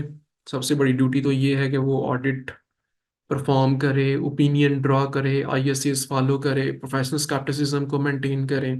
ठीक है जी, वेरिफिकेशन करे फाइनेंशियल स्टेटमेंट की, ये उसकी ड्यूटी है। उसके बाद ऑडिटर के राइट्स क्या हैं। ऑडिटर के पास कुछ सर्टन राइट्स हैं जो लॉ लाइक आईएसएस उसको लाइक देता है। लाइक वो उसके पास राइट है कि वो लाइक मैनेजमेंट से पूछ सकता है, रिकॉर्ड ले सकता है, इंक्वायरीज कर सकता है। ठीक है जी, रिकॉर्ड की इंस्पेक्शन कर सकता है। तो ये उसके कुछ राइट्स हैं। इसके अलावा ऑडिटर की अपॉइंटमेंट कैसे होती है। जैसे अभी तो मैंने अभी को ब्रीफली बताया कि शेयर होल्डर अपॉइंट करते हैं, लेकिन इसका एक तरीकाकार क्या है वो हम इंशाल्लाह इसमें पढ़ेंगे। ऑडिट की कुछ लिमिटेशंस हैं। ठीक है जी, ऑडिट 100% नहीं है। अगर ऑडिटर ये कह दे finance statement gives true and fair view, तो इसका मतलब ये नहीं है कि 100% 100% जो है ना वो फाइनेंशियल स्टेटमेंट ठीक है। लेकिन रीजनेबल एश्योरेंस होती है, एब्सोल्यूट एश्योरेंस नहीं होती। तो क्यों हम ऑडिटर एब्सोल्यूट एश्योरेंस नहीं देता, इसकी कुछ ऑडिट की लिमिटेशन है, इंशाल्लाह ये चैप्टर 1 में हम सीखेंगे। तो ये था जी हमारा चैप्टर नंबर 1। ये बेसिक जर्नल है, लेकिन आपके पूरे ऑडिट की बेस होगा ये चैप्टर। उसके बाद नेक्स्ट हम मूव करेंगे, और मैं एक बात आपको बताता चलूं कि जब हम ये टॉपिक पढ़ेंगे तो मैं आपको साथ साथ में ये भी बताऊंगा सिलेबस में, इन एग्जाम्पल के साथ ही तो समझाऊंगा, ये भी बताऊंगा कि अगर ऑडिट एंड एश्योरेंस से कोई क्वेश्चन आएगा तो वो कैसे टेस्ट करेगा और आपने कैसे लाइक उसका आंसर करना है। ठीक है जी, तो साथ साथ में मैं आपको गाइड करता रहूंगा। उसके बाद प्रोफेशनल एथिक्स। एथिक्स जैसे अभी मैंने डेफिनेशन में आपको समझाया, इसलिए मैंने वो लाइक इंट्रोडक्शन लाइक मुनासिब समझा के पहले आपको दे दूं कि एथिक्स बहुत इंपॉर्टेंट है। जैसे तो अभी मैंने आपको बताया था कि एथिक्स अकाउंटेंट के लिए भी इंपॉर्टेंट है और ऑडिटर के लिए भी इंपॉर्टेंट है। लेकिन ऑडिटर के लिए ज़्यादा इंपॉर्टेंट है, क्योंकि हमारी नेचर ऐसी है, हम ओपिनियन देने जा रहे हैं और हमारी ओपिनियन पे वो रिलाई नहीं, वी आर द जज। हमने एविडेंस देखने और एक फैसला करना है, और हमारे फैसले के ऊपर बहुत सारे लायक है, तो बहुत सारे थ्रेट्स आते हैं ऑडिटर को। जैसे अभी हम डिस्कस कर रहे थे कि क्या मैनेजमेंट मिल जाए, मैं ऑडिटर के साथ या ऑर्डर मिल जाए तो फिर क्या होगा। तो इस टॉपिक में हम लाइक सेकंड चैप्टर में प्रोफेशनल एथिक्स में 5 कोड ऑफ एथिक्स अगेन सीखेंगे। पहले भी आपने पढ़े हुए हैं, लेकिन अब हम इसको ऑडिट पर्सपेक्टिव से पढ़ेंगे 5 कोड ऑफ एथिक्स को। इसके अलावा आपको पता है, लाइक आपने पढ़े हुए हैं, लेकिन अभी हम डिटेल में पढ़ेंगे थ्रेट्स टू एथिक्स। 5 ही कोड है एथिक्स के जो आपको फॉलो करने हैं, और 5 टाइप्स ऑफ थ्रेट्स हैं जो आपको फेस करने पड़ते हैं। ठीक है जी, तो थ्रेट्स तो आएंगे आपको, ये आते हैं बेसिकली मैनेजमेंट की तरफ से, बट आपने अपने कोड को फॉलो करना है और आपने सेफ गार्ड लगाने हैं। सेफ गार्ड्स यानी अपने आप को बचाना है इन थ्रेट्स से। वो कैसे बचाना है, डिपेंडिंग ऑन द थ्रेट कैसा है, और उसके सेफ गार्ड आपने कोशिश करनी है कि थ्रेट्स को फर्स्ट ऑफ ऑल एलिमिनेट कर दें, खत्म कर दें। और अगर आप एलिमिनेट नहीं कर सकते तो उस थ्रेट को रिड्यूस कर दें टू एन एक्सेप्टेबल लेवल, यानी आप जो काबिल कबूल है हमारे प्रोफेशन में, या लाइक जो मटीरियल नहीं है, सिग्निफिकेंट नहीं है। तो इंशाल्लाह प्रोफेशनल एथिक्स के टॉपिक में, चैप्टर में हम ये सीखेंगे थ्रेड्स को कैसे मैनेज करना है। उसके बाद आगे बढ़ेंगे। अब यहाँ से जैसे मैंने आपको कहा सीक्वेंस बड़ी इंपॉर्टेंट है, तो यहाँ से आपका एक तरह का ना प्रैक्टिकल ऑडिट स्टार्ट होने वाला है। अब ये ऑडिट में सबसे पहला आपने काम क्या करना है, देखिए वैसे तो मैं आपको डिटेल में बताऊंगा, एक इंगेजमेंट लेटर साइन करना है। इंगेजमेंट लेटर बेसिकली कंपनी जो भी है, जो ऑडिट करवा रही है या करवाना चाहती है, और ऑडिटर के दरमियान एक कॉन्ट्रैक्ट है, और इस इंगेजमेंट लेटर में टर्म्स एंड कंडीशंस हैं। ठीक है जी, ये एक लाइक लीगली बाइंडिंग अग्रीमेंट है। लेकिन ये इंगेजमेंट लेटर ऐसे साइन नहीं होता, इससे पहले हमें कुछ मैटर्स कंसीडर करने पड़ते हैं।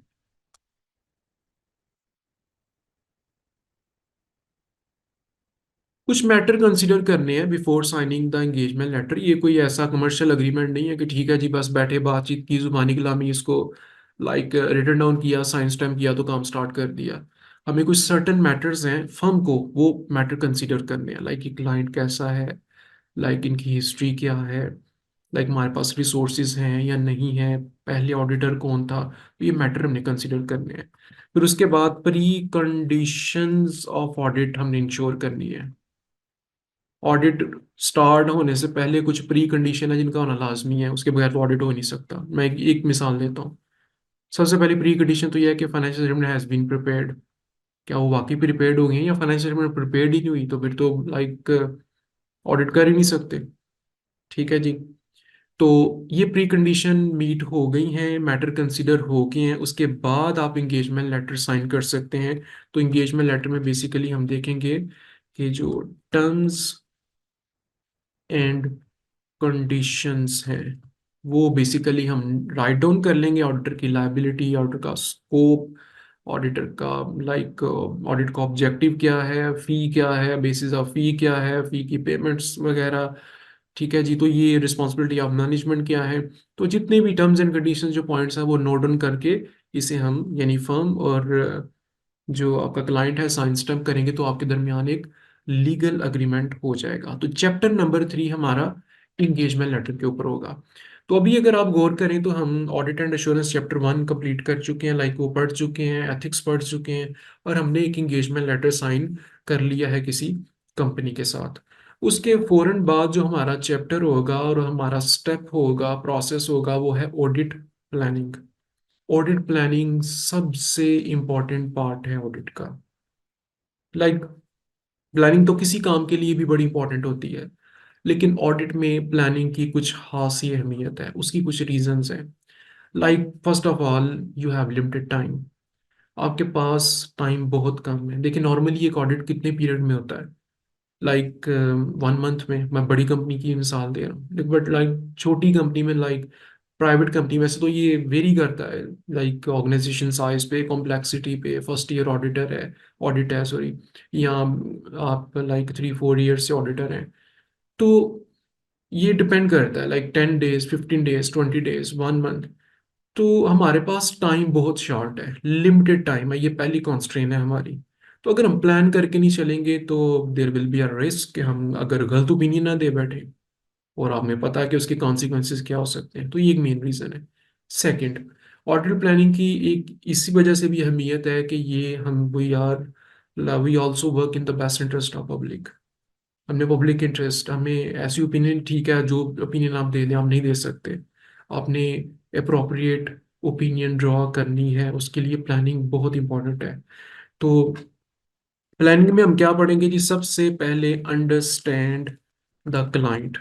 आपका जो क्लाइंट है उसको डिटेल में अंडरस्टैंड करें। ऑडिट अच्छा करना है तो जब आपके ऊपर, लाइक आपके पास क्लाइंट के ऊपर एक ग्रिप होगी, क्लाइंट के सिस्टम कैसे हैं, इसका इन्वायरमेंट कैसे है, इसके एप्लीकेबल लॉज एंड रेगुलेशंस कैसे हैं। तो ये जब तक आप अंडरस्टैंड करेंगे तो आपके लिए ऑडिट आसान हो जाएगा। ठीक है जी। उसके बाद very importantly risk assessment. Audit में हमने रिस्क आइडेंटिफाई करनी है, यानी ऑडिट के रास्ते में अभी हमने आगे चलना है, कहाँ कहाँ हमें रिस्क फेस करने पड़ सकते हैं। ठीक है जी। और उस रिस्क को हमने प्लानिंग स्टेज के ऊपर ही कंट्रोल करना है, मैनेज करना है। लाइक आपने फॉर एग्जांपल लाहौर से इस्लामाबाद के लिए जाना है, तो आप इस्लामाबाद जाने से पहले यानी लाहौर से लाइक निकलने से पहले ही प्लानिंग करेंगे ना, कि भाई हमें क्या रिस्क हो सकते हैं। रोड क्लोज हो सकता है, बारिश हो सकती है, वेदर कंडीशन लाइक ऐसे हो सकती हैं, हमें प्रॉब्लम हो सकती है। ठीक है जी। तो आप पहले रिस्क आइडेंटिफाई करेंगे, तो प्लानिंग स्टेज के ऊपर देखेंगे कि आप लाइक आपको रिस्क क्या है जो आपको ऑडिट में आएंगे, उसे हमें अभी मैनेज करना है। ठीक है, उसकी अभी प्लानिंग करनी है। तो एक इंतहाई अहम टॉपिक होगा ये। इसके अलावा ऑडिट प्लान क्या होता है, और ऑडिट स्ट्रैटेजी कैसे बनाते हैं, इसमें क्या इन्वॉल्वमेंट होती है लाइक स्ट्रैटेजी में। ठीक है जी। तो ये बेसिकली हम जो है वो टॉपिक देखेंगे इसमें ऑडिट प्लानिंग में। अब ऑडिट प्लानिंग कंप्लीट करने के बाद अगला हमारा जो स्टेप है दैट इज इंटरनल कंट्रोल। अच्छा, एक बात और याद रखिएगा ऑडिट में, कि जब आप ऑडिट लाइक करते हैं ना, तो आप ना एक स्टेज के ऊपर होते हैं। तो आपने ये देखना है, लाइक आप इससे पहले कौन सी स्टेज पे थे, ऑडिट प्लानिंग। तो अगर आप ऑडिट प्लानिंग स्टेज पे हैं तो अब पिछली स्टेज क्या थी, एंगेजमेंट लेटर साइन करके आए हैं, अगली स्टेज क्या है, इंटरनल कंट्रोल। ठीक है जी। तो आपको स्टेज का पता होना चाहिए। अब हम पहुंचे इंटरनल कंट्रोल पे। देखिए, मैं इंटरनल कंट्रोल को फिलहाल अभी स्किप करके चलता हूँ ऑडिट प्रोसीजर के ऊपर। असल जो फील्ड वर्क है, यानी असल जो काम है, वो है ऑडिट प्रोसीजर। ऑडिटर ने ऑडिट प्रोसीजर्स अप्लाई करके वेरिफिकेशन करनी है, वेरिफिकेशन ऑफ फाइनेंशियल स्टेटमेंट्स। असल ऑडिट तो ये है कि जब आप एक्चुअली फाइनेंशियल स्टेटमेंट को टेस्ट करेंगे, प्रोसीजर्स लगाएंगे रिसीवेबल्स के ऊपर, सेल्स के ऊपर, एसेट्स के ऊपर, लायबिलिटी के ऊपर, कैपिटल के ऊपर, रिजर्व्स के ऊपर। तो वेरिफिकेशन तो अब आप करने लगे हैं। उसके बाद वेरिफिकेशन करेंगे तो आपको मिलेगा सफिशिएंट अप्रोप्रिएट एविडेंस। ये क्या है, ये भी एक डिटेल टॉपिक है, डिटेल लेक्चर है, इंशाल्लाह आप उसमें सीखेंगे। एविडेंस मिलेगा और उस एविडेंस की बेस के ऊपर आपको ओपिनियन देंगे। यानी अगर मैं कहूँ, इसको मैं ज़रा हाईलाइट करने लगा हूँ कि ये जो आपका काम है, like this is core work audit का। वेरिफिकेशन इधर आकर होनी है, इस स्टेज पे होनी है। उससे पहले आप दो स्टेजेस कंप्लीट कर चुके हैं, एक तो ऑडिट प्लानिंग और कंट्रोल, जिसको अभी हमने स्किप किया। अब जैसे मैंने आपको बताया कि ऑडिटर जो है वो रीजनेबल एश्योरेंस देता है, यानी ऑडिटर कभी भी 100% टेस्टिंग नहीं करता। ऐसा नहीं है कि सेल्स की ट्रांजैक्शन अगर एक साल में लाइक 1500 ट्रांजैक्शंस हुई हैं, तो आप 1500 को वेरीफाई करेंगे, उनको चेक करेंगे, उन पर प्रोसीजर लगाएंगे, ऐसा बिल्कुल नहीं है। आपने उन 1500 में से जो मटेरियल ट्रांजैक्शंस हैं उनको सेलेक्ट करके उन पे प्रोसीजर लगाने हैं। ठीक है जी, जो सिग्निफिकेंट अमाउंट्स हैं। ठीक है जी, फिर वो मटेरियलिटी डिपेंड करता है, इंशाल्लाह प्लानिंग में हम सीखेंगे। तो वेरिफिकेशन होगी फाइनेंशियल स्टेटमेंट की, लेकिन सारी ट्रांजैक्शंस की नहीं होगी। अब कितने की होगी, लाइक अगर मैं आपसे ये क्वेश्चन करूं कि 1500 में से कितने की होगी, 600 कर लें, 5 कर लें, 400 कर लें, 700 कर लें, 900 कर लें। तो ये क्वेश्चन है और यही एक सब्जेक्टिव मैटर है, यानी ये जजमेंट है जो ऑडिटर ने लेनी है। अब ये कितने रेवेन्यू के जो ट्रांजैक्शन है उसके ऊपर प्रोसीजर लगाएंगे, it depend on internal control, जो मैंने भी स्किप किया था। आपने आपने पढ़े हुए हैं बीटी में, बिजनेस एंड टेक्नोलॉजी F1 में, सेल सिस्टम कैसे काम करता है। ये आपने अकाउंटिंग में भी, लाइक अगर आपने FA1 FA2 पढ़ा हुआ है, तो सबसे पहले सेल ऑर्डर बनता है, उसके बाद लाइक GDN, उसके बाद सेल्स इनवॉइस। ठीक है जी, उसके बाद रिकॉर्डिंग होती है। तो एक प्रोसेस होता है। तो आपने फाइनेंशियल कंट्रोल पढ़े थे। तो ऑडिटर क्या करेगा, प्रोसीजर लगाने से पहले, अब मैं वापस आता हूँ इंटरनल कंट्रोल के ऊपर, वो इंटरनल कंट्रोल को सबसे पहले तो अंडरस्टैंड करेगा, समझेगा कि इनके कंट्रोल कैसे काम करते हैं। ठीक है जी, अंडरस्टैंड द कंट्रोल, ऑर्गेनाइजेशन के कंट्रोल, क्योंकि ये कंट्रोल तो ऑर्गेनाइजेशन ने लगाए हैं, ये तो डिजाइन और इम्प्लीमेंटेशन ऑडिट रिस्पॉन्सिबिलिटी थी ऑर्गेनाइजेशन की। तो सबसे पहले अंडरस्टैंड करेगा, उसके बाद क्या करेगा, टेस्ट करेगा, टेस्ट करेगा कंट्रोल को। कंट्रोल को टेस्ट करने से ही पता चलता है कि क्या ये ठीक काम कर रहे हैं या नहीं कर रहे। और उसके बाद करेगा रिलायंस। हाँ ठीक है, अब मैं मुतमिन हूँ, इनके सेल सिस्टम के कंट्रोल अच्छे हैं। ठीक है जी। तो अगर मेरा रिलायंस ज़्यादा होगा तो याद रखिएगा, ये जो वेरिफिकेशन मैं करूँगा ना फाइनेंशियल स्टेटमेंट में रेवेन्यू की, ये वेरिफिकेशन बेसिकली कम हो जाएगी। यानी मुझे कम ट्रांजैक्शंस को वेरीफाई करना पड़ेगा, प्रोसीजर लगाने पड़ेंगे, लगाएंगे ज़रूर, एब्सेंस नहीं हो सकती। प्रोसीजर आपको मस्ट लगाने हैं, क्योंकि इसी प्रोसीजर ने आपको एविडेंस देना है और उसी एविडेंस की बेस पे आपने ओपिनियन ड्रॉ करनी है। तो आपने कितने प्रोसीजर लगाने हैं रेवेन्यू पे, it will depend on internal control. जो रेवेन्यू का इंटरनल कंट्रोल है, अगर कंट्रोल स्ट्रांग हुए, ठीक है जी, इफेक्टिव हुए, तो इसका मतलब है हमारी प्रोसीजर कम हो जाएंगे, हमारी टेस्टिंग, हमारा काम थोड़ा कम हो जाएगा। खत्म नहीं होगा, कम होगा। और अगर कंट्रोल पुअर हुए, आप कहते हैं जी सेल सिस्टम के कंट्रोल बहुत पुअर है, लॉट ऑफ डेफिशिएंसीज हैं, रिस्क ऑफ एरर है, फ्रॉड है, तो फिर आपकी टेस्टिंग बढ़ जाएगी। तो कितने प्रोसीजर अप्लाई करने हैं डिपेंड ऑन इंटरनल कंट्रोल। तो ऑडिट प्लानिंग के बाद, ठीक है जी, आपने सबसे पहला काम क्या करना है, कंट्रोल को टेस्ट करना है। और फिर आपने डिसाइड करना है कि बेस्ड ऑन इंटरनल कंट्रोल हमने इन पे कितना रिलायंस करना है, और उसके बाद प्रोसीजर हमने कितने लगाने हैं। तो ये है जी, इंटरनल कंट्रोल और प्रोसीजर का आपस में बड़ा एक गहरा ताल्लुक है। तो जितना हम रिलाय करेंगे कंट्रोल के ऊपर, उतना ही हमारी सेटिस्फेक्शन होगी, तो हमारी प्रोसीजर कम हो जाएंगे, और जितना कंट्रोल पुअर उतने प्रोसीजर ज़्यादा। तो ये वेरी करते हैं। ठीक है जी। तो उम्मीद है यहाँ तक आपको जो है वो इस सिलेबस की समझ आ चुकी होगी। तो ऑडिट प्रोसीजर लगाने के बाद, यानी कंट्रोल टेस्ट हो गए, प्रोसीजर लग गया, आपके पास एविडेंस आ गया, तो अब तो आप कहेंगे सर चलते हैं और ऑडिट रिपोर्ट देते हैं। लेकिन नहीं, आईएसएस कहते हैं कि आपने क्या करना है। मैं ज़रा यहाँ पे ड्रा करना चाहूँगा। आपने ऑडिट प्रोसीजर लगाने के बाद जब आपके पास एविडेंस आ जाए, तो आपने डायरेक्टली रिपोर्ट पे नहीं जाना, आपने जाना है ऑडिट रिव्यू के ऊपर, यानी फॉरेन रिपोर्ट ओपिनियन ड्रा नहीं करनी। तो ये भी एक क्वालिटी कंट्रोल है कि आप जब तक अपने काम को फाइनलाइज ना कर लें, रिव्यू ना कर लें जो अब तक आप कर चुके हैं, आप रिपोर्ट के ऊपर मत जाएं। ठीक है जी। ये अदर टॉपिक्स का भी मैं छोड़ रहा हूँ, भी मैं आपको लाइक रिपोर्ट के ऊपर जो है ना वो बताता हूँ कि हमने ऑडिट रिव्यू में क्या करना है। अच्छा जी, काम ऑलमोस्ट कंप्लीट हो चुका है। ये जो ऑडिट प्रोसीजर हमने लगाए ना, ये रेवेन्यू पे भी लगाए हैं, एक्सपेंसेस पे भी लगाए हैं, ये हमने एसेट्स पे भी लगाए हैं, करंट एंड नॉन करंट, ये हमने लाइबिलिटीज पे भी लगाए हैं, ये हमने कैपिटल रिजर्व्स पे भी लगाए हैं, और हम अपने एविडेंस ले चुके हैं। ठीक है जी। अब अगला काम क्या करना है। अब कुछ काम ऐसे हैं जो आपने रिव्यू स्टेज पे ही करने हैं, या पहले नहीं थे कर सकते। वो क्या है, सब्सीक्वेंट एवेंट्स।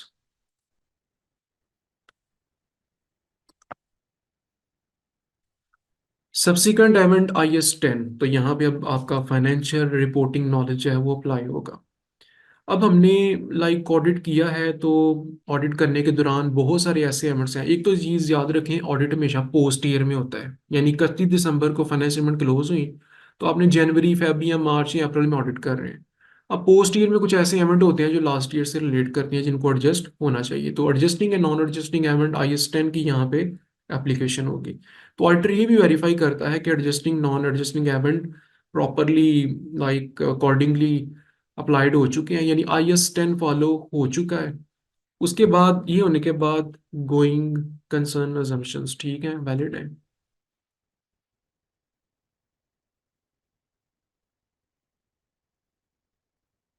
जी, IS 1 के अकॉर्डिंगली क्या financial statement going concern assumptions पे बनी है, और अगर बनी है तो क्या वो assumptions वैलिड है, ठीक है। ठीक है जी। तो आपने ये भी चेक करना है, ये सारा कुछ तो चेक कर लिया आपने, वेरीफाई कर लिया, तो क्या नेक्स्ट 12 मंथ्स तक कंपनी सर्वाइव कर सकती है, यानी कि assumptions वैलिड है।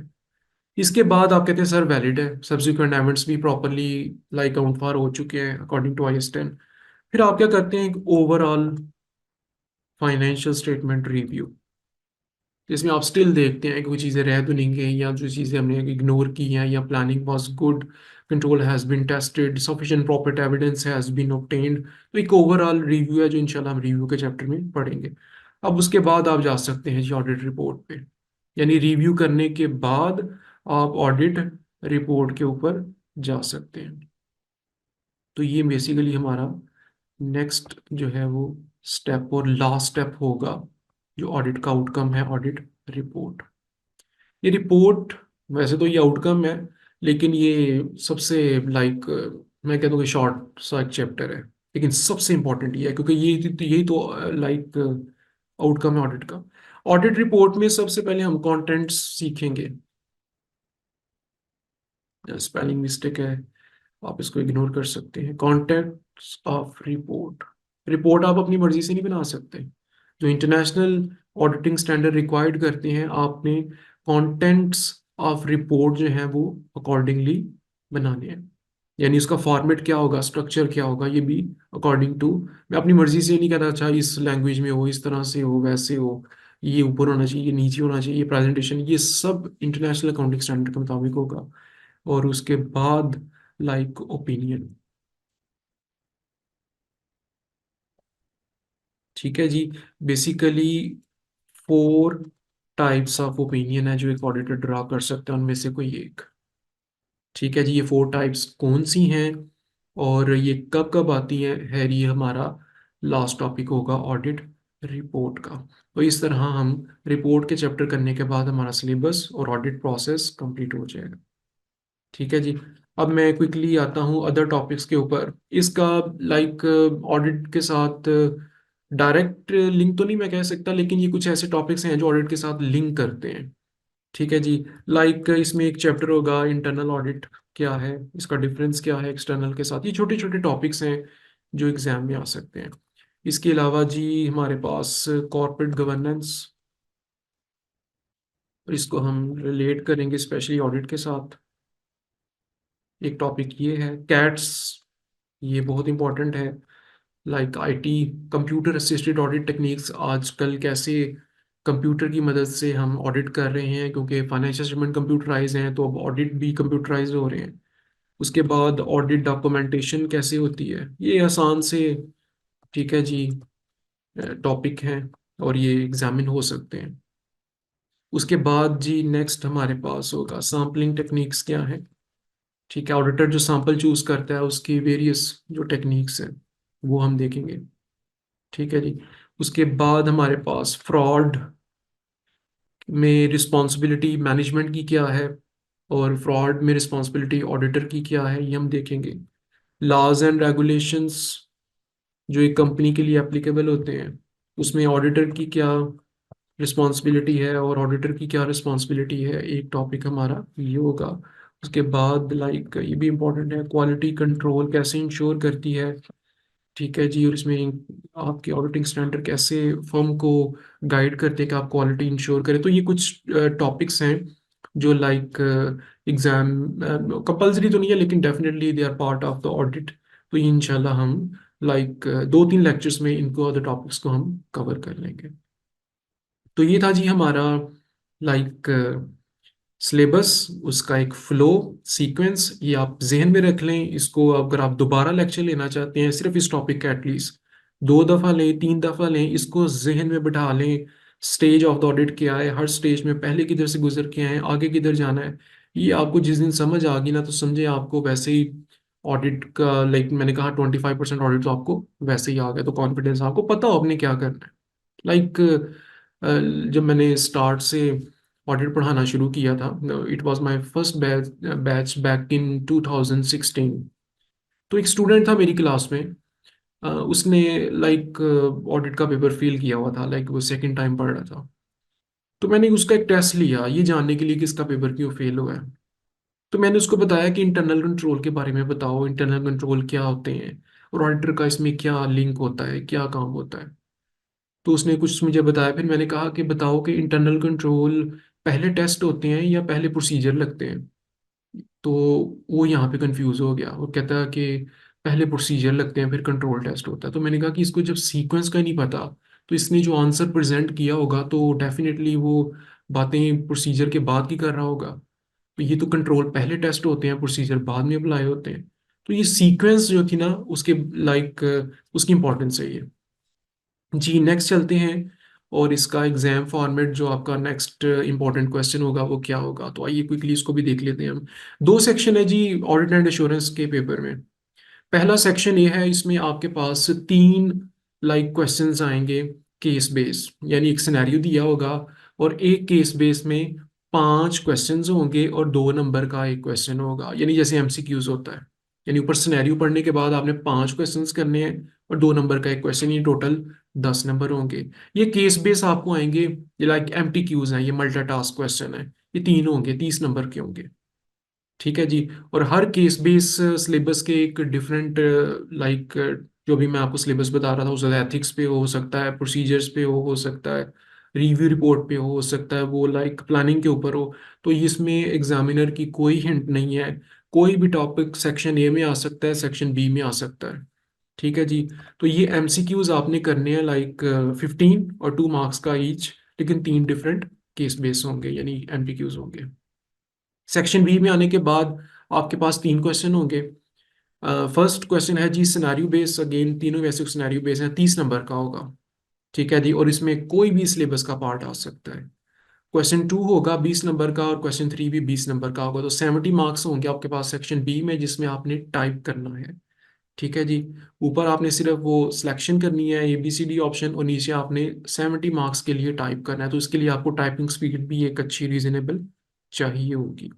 ठीक है जी। तो इस तरह ये 100 मार्क्स का एग्जाम होगा। आप सेक्शन ए पहले करें, बी करें, ये चॉइस आपकी होगी।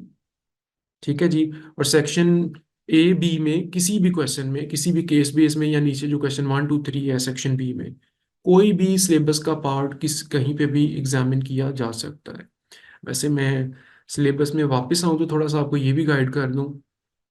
लाइक जो आपको मस्ट आने हैं एग्जाम में, वो एथिक्स हैं, प्रोफेशनल एथिक्स। ठीक है जी। मैं थोड़ा सा आपको यहाँ पे गाइड कर देता हूँ ऊपर।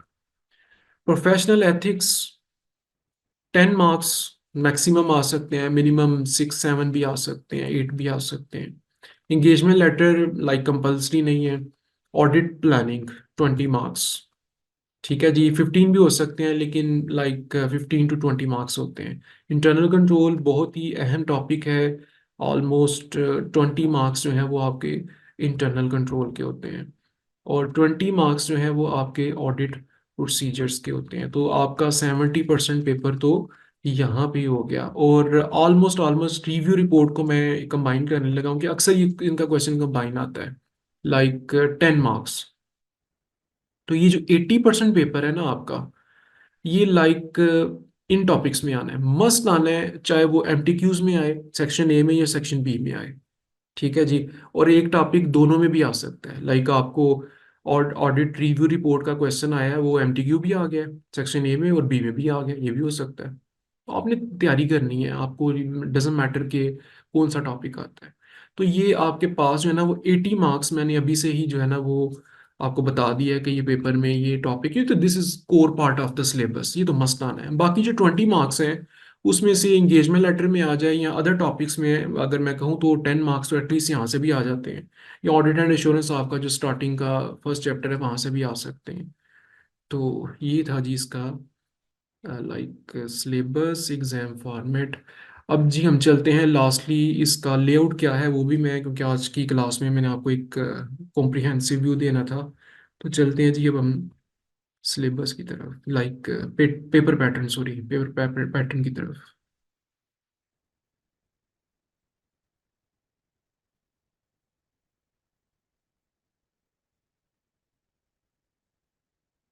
जी हमारे पास पेपर पैटर्न ओपन हो चुका हुआ है। तो जिस तरह आपका ये पेपर ओपन होगा, आपने ऑलरेडी पेपर दिए होंगे, यानी F8 तक पहुंचने में आपको काफ़ी फेमिलैरिटी है, क्योंकि एक थ्योरेटिकल पेपर है, और लाइक फर्स्ट थ्योरेटिकल पेपर है फंडामेंटल का। तो मैंने कहा मैं इस पे भी आपको गाइड कर दूंगा। तो ये स्टार्टिंग में कुछ लाइक इंस्ट्रक्शंस हैं जो हर एग्ज़ाम के स्टार्ट होने से पहले होती हैं, या पहले ही पढ़ लें। जो पेपर वाले दिन तो नहीं हम पढ़ते, तो टाइम सेव करते हैं, तो ये चीज़ें हम पहले ही मॉक वगैरह में या इसमें स्पेसिमेन में देख जाते हैं कि ये क्या होता है। तो बेसिकली इसने बताया जी यहाँ से 2 सेक्शन है आपके, टाइम कितना अलाउड है आपको। तो यहाँ से जो है ना वो आपका क्वेश्चन 1 सिनेरियो स्टार्ट हो चुका है। सिनेरियो बेस्ड क्वेश्चन है जी। जो 70% आपका सेक्शन बी है, उसमें से 60% या मोर देन 60% जो है ना वो आपको सिनेरियो बेस्ड क्वेश्चंस का आंसर करना है। हार्डली 5 to 10% वो जनरल पूछ सकता है। तो ये एक सिनेरियो बेस्ड क्वेश्चन है जी। बेसिकली ऑडिट प्लानिंग का क्वेश्चन है, मैंने कहा था ऑडिट प्लानिंग लाजमी है। तो ये सिनेरियो पढ़ने के बाद आपके पास नीचे ये ऑप्शन है जी। अब आपने क्या करना है, यहाँ पे ऑडिट रिस्क लिखने हैं। ये कॉलम लाइक फ्लेक्सिबल है, ये जैसे आप लिखते जाएंगे तो ये लाइक बॉक्स आपके लिए बड़ा हो जाएगा। उसके बाद ऑडिटर रिस्पॉन्स क्या है ये आप उसके सामने लिखेंगे, टाइप करेंगे, सॉरी। तो उसके बाद है जी, नेक्स्ट चलते हैं। आपके पास जैसे मैं कह रहा था, फ्रॉड डिटेक्शन की रिस्पॉन्सिबिलिटी क्या है ऑडिटर की, वो यहाँ पे आपने टाइप करनी है 4 मार्क्स के लिए। तो इस बॉक्स में आकर आपने उसको टाइप करना है। आप बुलेट्स लगा सकते हैं, नंबर लगा सकते हैं, चॉइस आपकी है। तो उसके बाद है जी एथिक्स। जैसे मैंने आपको कहा था एथिक्स का क्वेश्चन मस्ट है, तो ये 4 मार्क्स का एथिक्स का क्वेश्चन शॉर्ट उसने दिया हुआ है। तो इसी में भी एथिकल थ्रेट्स यहाँ पे आपने टाइप करने हैं, और यहाँ पे सेफ गार्ड अप्लाई करने हैं। उसके बाद नेक्स्ट है जी, लाइक प्रोसीजर्स। ठीक है जी। तो ये 30 मार्क्स का क्वेश्चन यहाँ पे कंप्लीट हो रहा है, जिसमें एथिक्स हैं, प्रोसीजर्स हैं और ऑडिट लाइक रिस्क यानी प्लानिंग है। यहाँ पे 6 प्रोसीजर वो आपको कह रहा है, जो अभी हम डिस्कस कर रहे थे, एक्सपेंडिचर्स पे लगाएं। तो 30 मार्क्स का क्वेश्चन कंप्लीट हुआ है। उसके बाद सिनेरियो 2 है जी, ये 20 मार्क्स का होगा। ये ऊपर सिनेरियो है और नीचे आपके पास इंफॉर्मेशन है, यहाँ पे आपने टाइप करना है अपना आंसर अकॉर्डिंगली। उसके बाद ये इंटरनल कंट्रोल का क्वेश्चन है जी। और अगेन ये प्रोसीजर का क्वेश्चन लग रहा है मुझे। जी ये भी प्रोसीजर का क्वेश्चन है, प्रोसीजर स्कोर पार्ट है जी आपके ऑडिट का। और अगेन अभी तक वही प्रोसीजर का ये है जी। आपका सिनेरियो 3 यानी नया क्वेश्चन स्टार्ट हो गया है। और अगेन इसकी भी कुछ रिक्वायरमेंट्स लाइक ये ऑडिट रिपोर्ट का पार्ट है जी, कैम।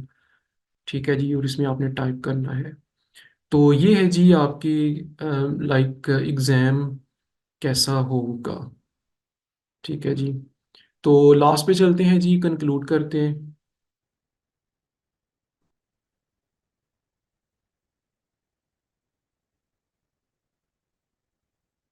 जी तो आई होप कि आपको ऑडिट एंड एश्योरेंस का एक कॉम्प्रिहेंसिव इंट्रोडक्शन, इस पेपर के challenges, syllabus, exam format, pattern, ये आपके लिए हेल्प आउट होगा। अगर आप इस पेपर को ऑप्ट करना चाहते हैं, वर्चुअल कॉलेज ऑफ अकाउंटेंसी में लेक्चर्स मेरे लेना चाहते हैं, तो आप गिवन डिटेल्स के ऊपर कांटेक्ट कर सकते हैं इनरोलमेंट्स के लिए।